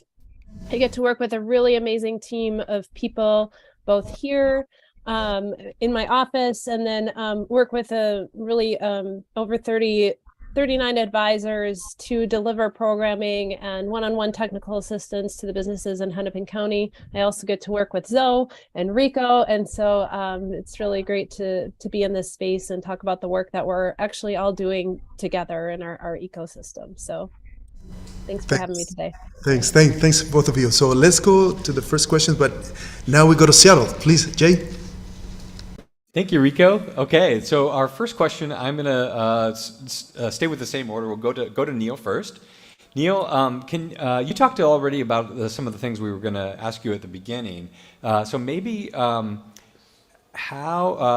types of small businesses are in the best position to qualify for funding? It's a good question. And, I think if we're talking about qualifying for funding, we might be talking about debt funding loans in this case versus qualifying for equity or grants. One thing I'll say first is that the SBA doesn't really set any hard and fast standards for what is qualifying standards for our loan programs. That is given to the lenders themselves. We have some limitations on things like interest rates and some thresholds that they need to abide by, but we don't set the hard, fast rules. Our lenders do that. But to answer the question, I think it's important to think about debt funding as really as a tool. This is sort of more of a general statement first, or idea. I say as a tool because I like to think, I'm a small business owner myself. I like to think of debt as just one of those really valuable tools you can use, and it can be very valuable if you use it wisely and use it correctly. And it can be very dangerous if you don't. In other words, if you're buried in debt, it's a good way to go out of business at the wrong time. So to answer the question, the businesses that are probably most or in the best position to qualify for lending, I would say it's a number of things. Generally speaking, a business that's ready for debt financing would really need to have their house in order. Meaning, have you been filing your taxes on a yearly basis? Do you have your tax returns available? Do you have current financial statements available? Or have you been preparing and keeping up with your finances and your bookkeeping in order to do so when it's requested? Really, when it comes down to it, the right time for funding is going to be the time when it helps your business grow. It's not something that you're trying to find that bails you out of a predicament. But when you're ready to grow, it's important that you have a really well formulated business plan, something that can clearly communicate what your business does, how you plan to grow, and how this funding is going to help you. And you have the numbers to support that in a financial projection. Now, all of these things can sound daunting, but what goes along with that, like I said earlier, is that technical assistance. So if you're someone who is ready to grow, you have opportunities on the table, and you just don't have all those documents ready, or you want help before you talk to a lender, and you want help writing your business plan or tweaking it or improving it or working on those financial projections, that's where those technical assistance providers come into play. And that's a no-cost service to work with you one-on-one to really prepare yourself and your business to talk to lenders and to make that funding request. Thank you, Neo. Louis, I want to go and I want to ask you a question. Sure. We were talking 2 weeks ago about some of the different programs that that Commerce has. Mm-hmm. Can you share a little bit about how your organization supports those who are supporting small business, so helping the helpers? Totally, yeah. No, that is where I feel, at least my role as a community engagement specialist, where we do the most impactful work.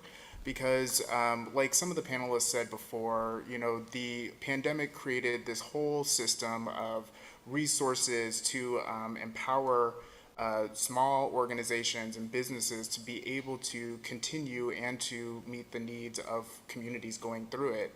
And now that a lot of those resources are drying up, some of the initiatives that we established, like the Small Business Resiliency Network, to specifically support organizations who have access to businesses of diverse backgrounds, we see that that organization and that work as building capacity for those organizations to continue what they started during the pandemic. We did see a lot of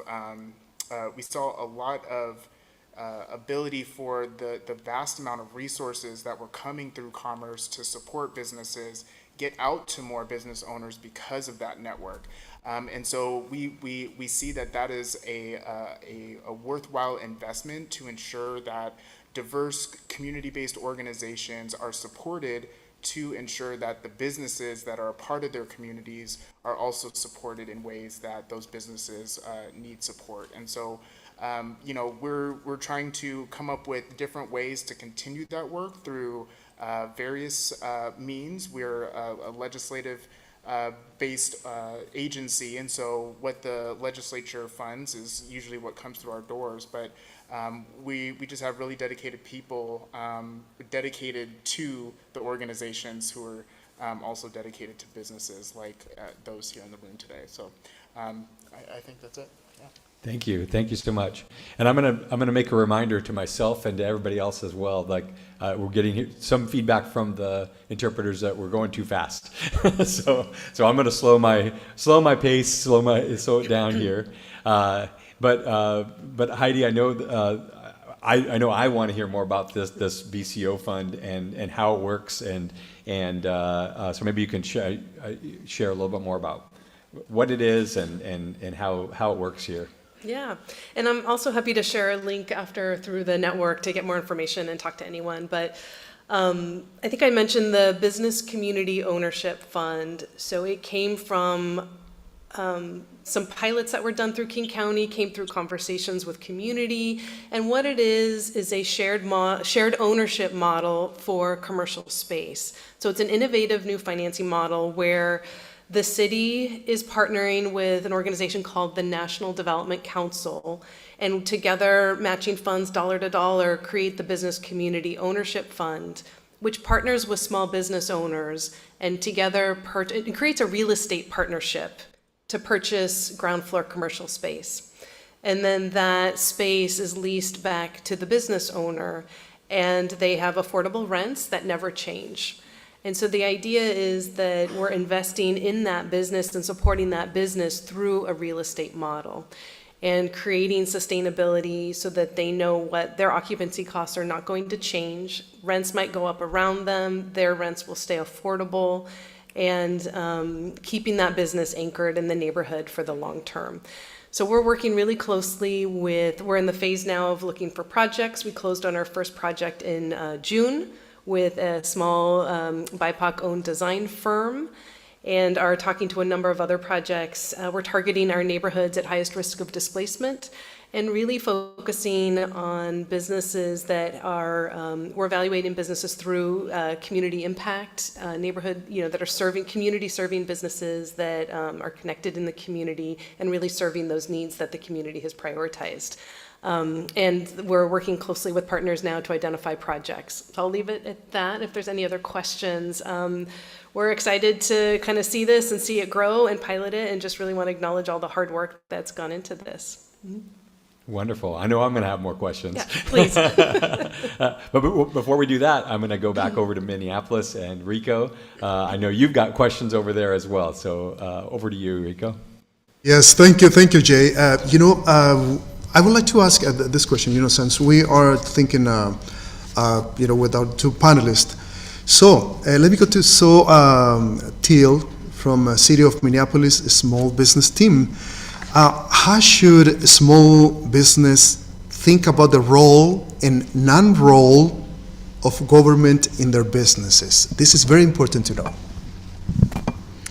Yeah, so I think there are a lot of different ways to answer this. But when folks are interacting with the government, whether it's a city government or a county government, it may have to do with how their business gets regulated, whether that's a license or zoning requirements for where they can operate, things that are really important to know. And in that sense, I would really hope that folks would think of reaching out and talking to the staff that work at those governments really from a informational and helpful capacity. And don't be scared to ask us questions about what you can and can't do. I have a sort of a unique role within the city where I have no regulatory powers whatsoever, but I can talk to you a lot about what those different rules are. And so there's a huge business value in knowing what's the context in which you're going to operate. And sometimes we get businesses that want to operate in ways that are in a little bit of a gray area or are new and innovative. And the truth of the matter is we want to work with those businesses. And if you're doing something that's maybe a little outside of the norm, it might just take some more time to figure out how to do those things.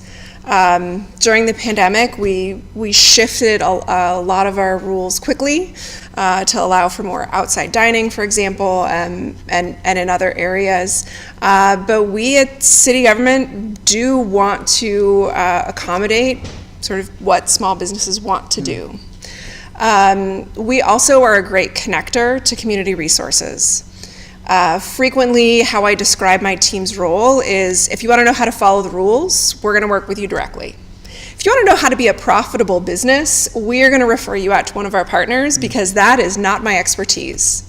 As a city employee, I can't tell you if you have a good business idea that's going to make you any money. But we engage with community partners to provide technical assistance to try to get at that. And the last thing I would say is government really doesn't act as an investor or a bank. And so while people do frequently come with the first question of, hey, I need money, happy to engage in that conversation. And chances are It's probably going to come from a lender or other organization. Though we do have some specific financing programs I'm happy to talk about. We don't really fund general business operations or provide startup grants in a way that I think folks sometimes assume or wish we would. But we can be a great partner, and we're just people who happen to work for the government. No, thank you so much for that answer. And I love what you're saying. Those collaborations are always important, or referrals to other organizations. But let me go to Mary pretty quick. Hi, Mary. Let me ask you, from your experience, I know you do great work here in Minneapolis and beyond, but what kind of skills are entrepreneurs seeking right now? Can you tell us? Yeah, well, I think a lot of the panelists throughout the 3 panels today really answered that question, but I'll just build on what they've already said. And so I think you heard today practical tools. They don't necessarily always need advice. They need someone to go in and implement. Maybe it's a website or an app, or they have questions about how to set up their legal entities.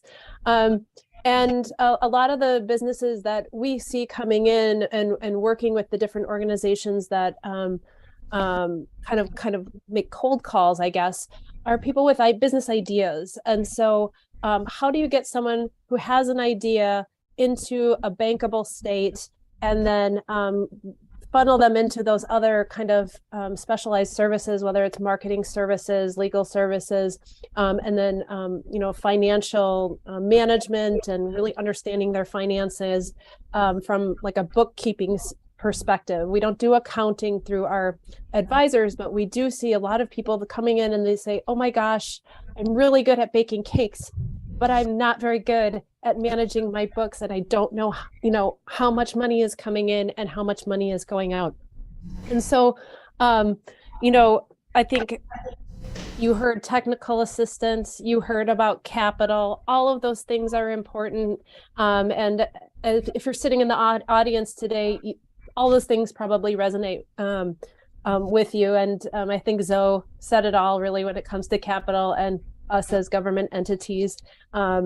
And so the advisors that we work with are really focused on those practical tools and really helping people kind of build capacity to go into a bank and access capital through a lender. And that's really what we're trying to emphasize, because we know from the pandemic and the inequities that exist in this system are really exacerbated during times of economic upheaval and stress. And so what we really try to emphasize with business owners and all of our advisors that we work with is really preparing business owners to be in a bankable state, whether that's kind of building credit, which I heard another panelist talk about, and really getting their pillars of business in place so that they can go and be a strong business and meet their goals as a business owner.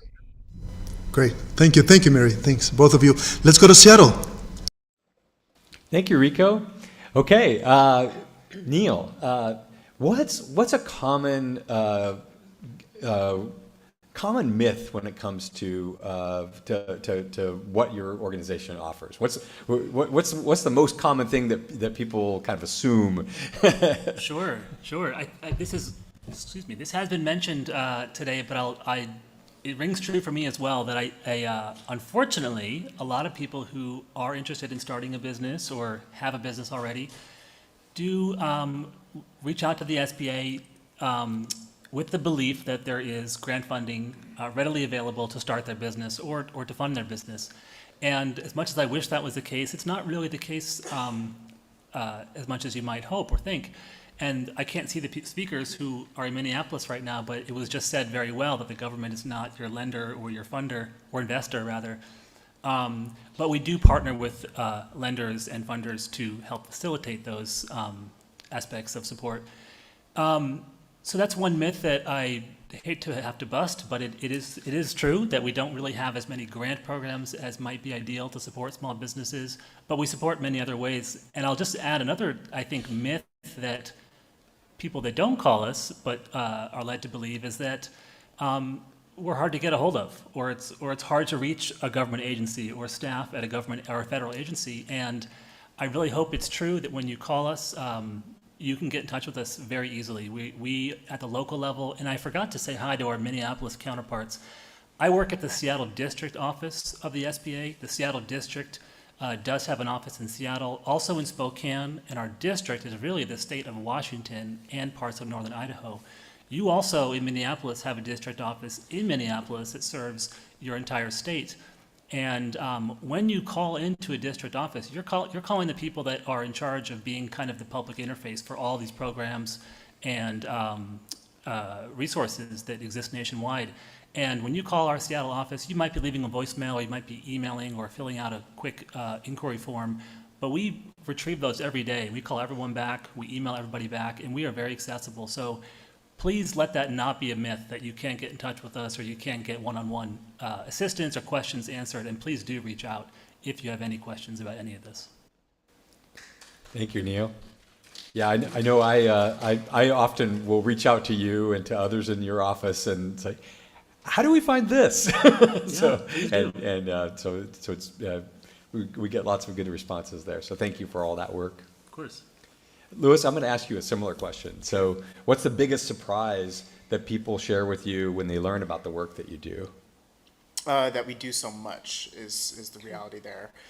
Yeah, commerce, even though our name is commerce, we do a lot. And I know that this event is specifically focused for businesses, but, you know, it was also mentioned about government contracting. Like, you know, many of our other programs and funding mechanisms for the different sectors or areas that we fund or support, we are oftentimes looking for not only organizations, but businesses to provide those services. And so, you know, I always try to encourage folks to, you know, be diverse in how they get revenue, and to also look at government contracts if that's a service that they can provide to governments. And so, you know, and then outside of that, I think the array of different business programs that we have, while we don't have a ton of direct funding or capital, access to capital, we do have a ton of self-directed resources for businesses who, you know, might have various life circumstances and might need either a self-paced learning opportunity or just information to do some digging as they work through the different stages of their business. And I think that's one other thing I wanted to say, is that we do offer supports for businesses at every stage. And so, and all of that information can be found on our website at www.commerce.wa.gov. Thank you. Heidi, what type of small business is in the best position to qualify for funding? Well, I would say with our different programs, we're trying to reach a range of businesses. We generally work with, I think with the commercial affordability programs, you are targeting established businesses, particularly with the Business Community Ownership Fund, because there is a portion of that monthly kind of lease payment that they're paying off. So looking at supporting that business owner stay in the community or maybe come back to a community if they've been displaced, helping them grow, giving them, giving them that stability and control over their space so they can invest back in their business. That is our kind of the wealth building strategy there. We have really been looking at a range of strategies to meet businesses where they're at in the different phases I had mentioned before. So the Seattle Restored program is one that started during the pandemic as a response to a lot of the vacant storefronts. And it's really evolved, and I also say we've had a ton of learning over the last couple of years, so if anyone ever wants to talk.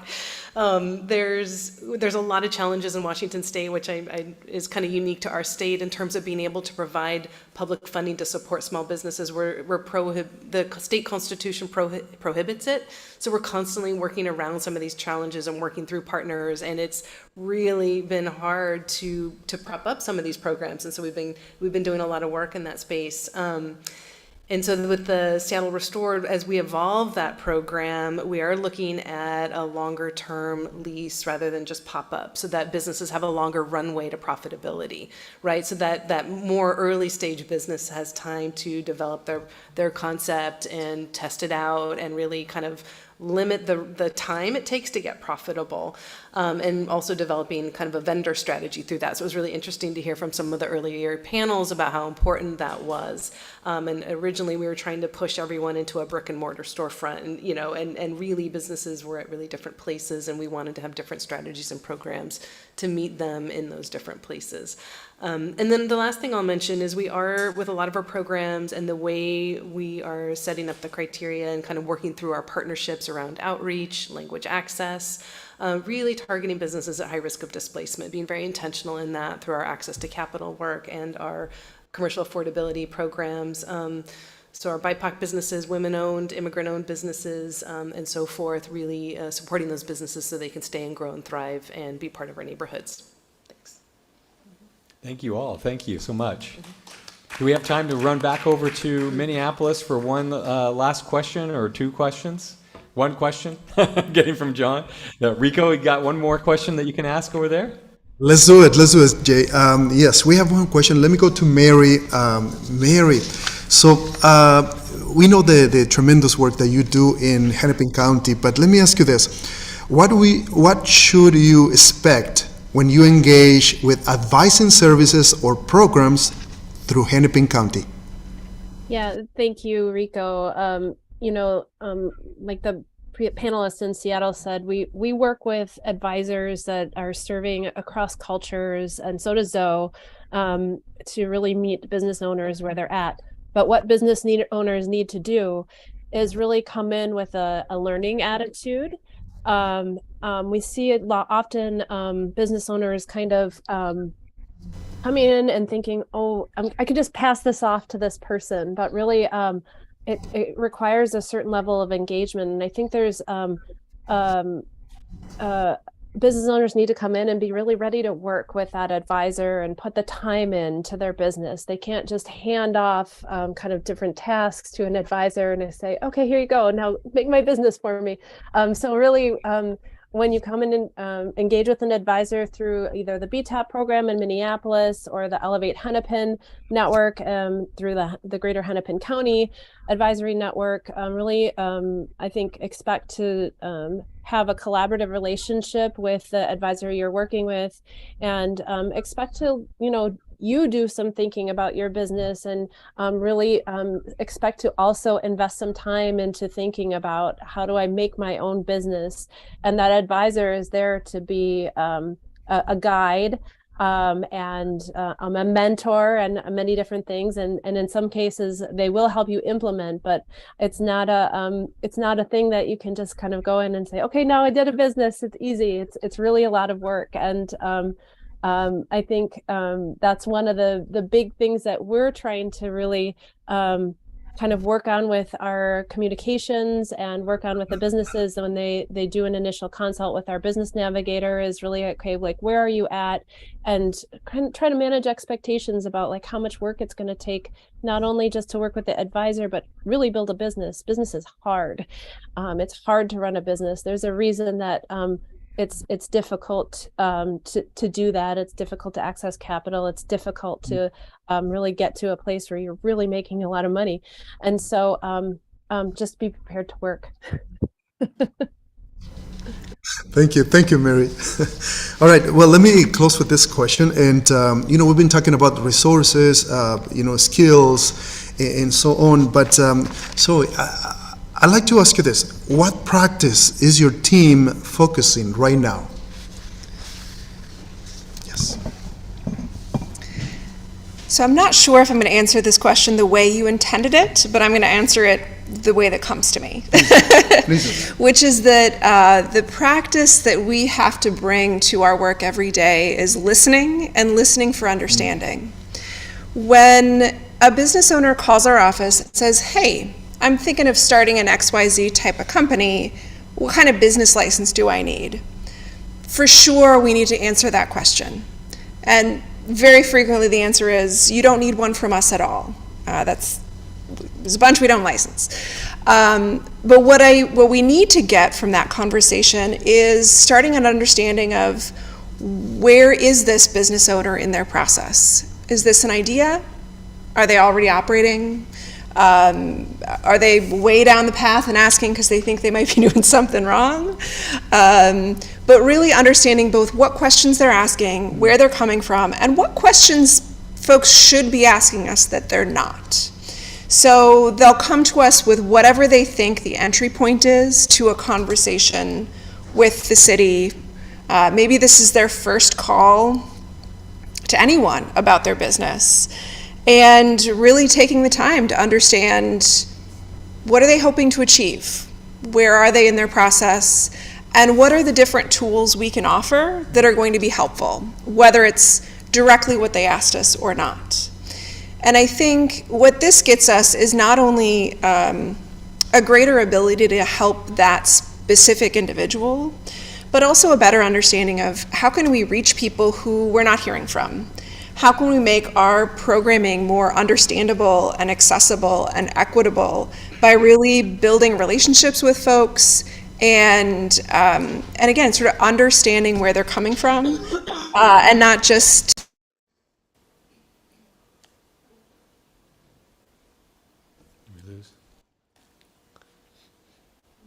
I think we lost the sound there. Oh, sorry. There we go.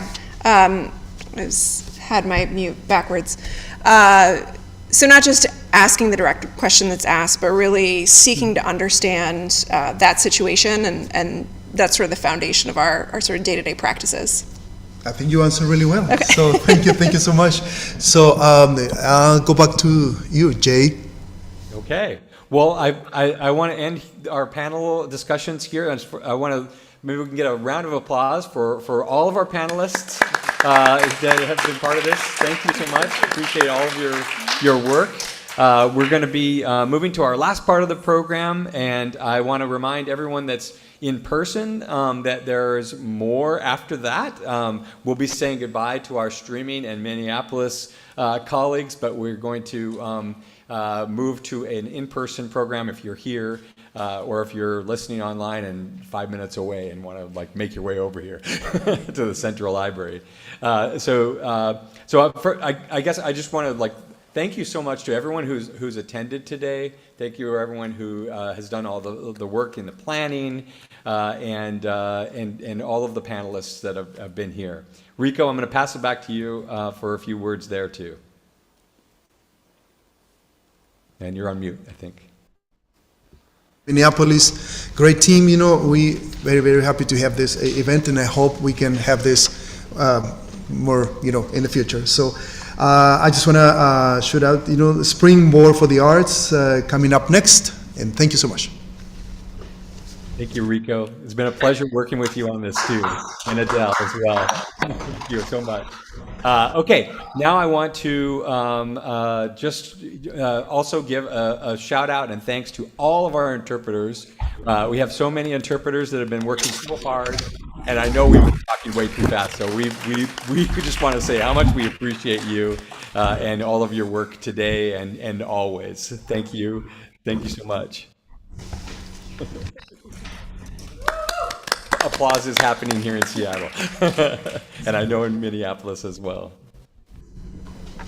Okay, so let's check in with Mari. Mari, do you we've been watching this come together as we've been this has all been happening, and do you have any thoughts that you want to share with us? And thank you for zooming in on the image too. Of course, Jay. I'm gonna be real. My brain hurts over here because of all the beautiful information that was just laid down.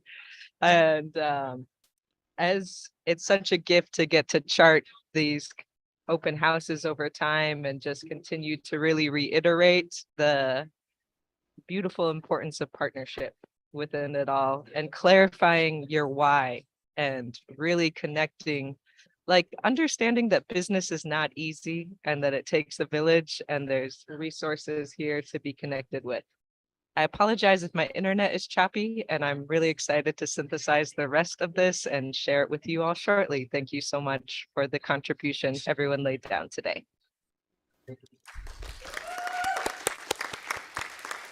Thank you, Mari. We appreciate you. Out of curiosity, by a show of hands in the rooms or virtually, how many people felt that they gained something really, really valuable here today?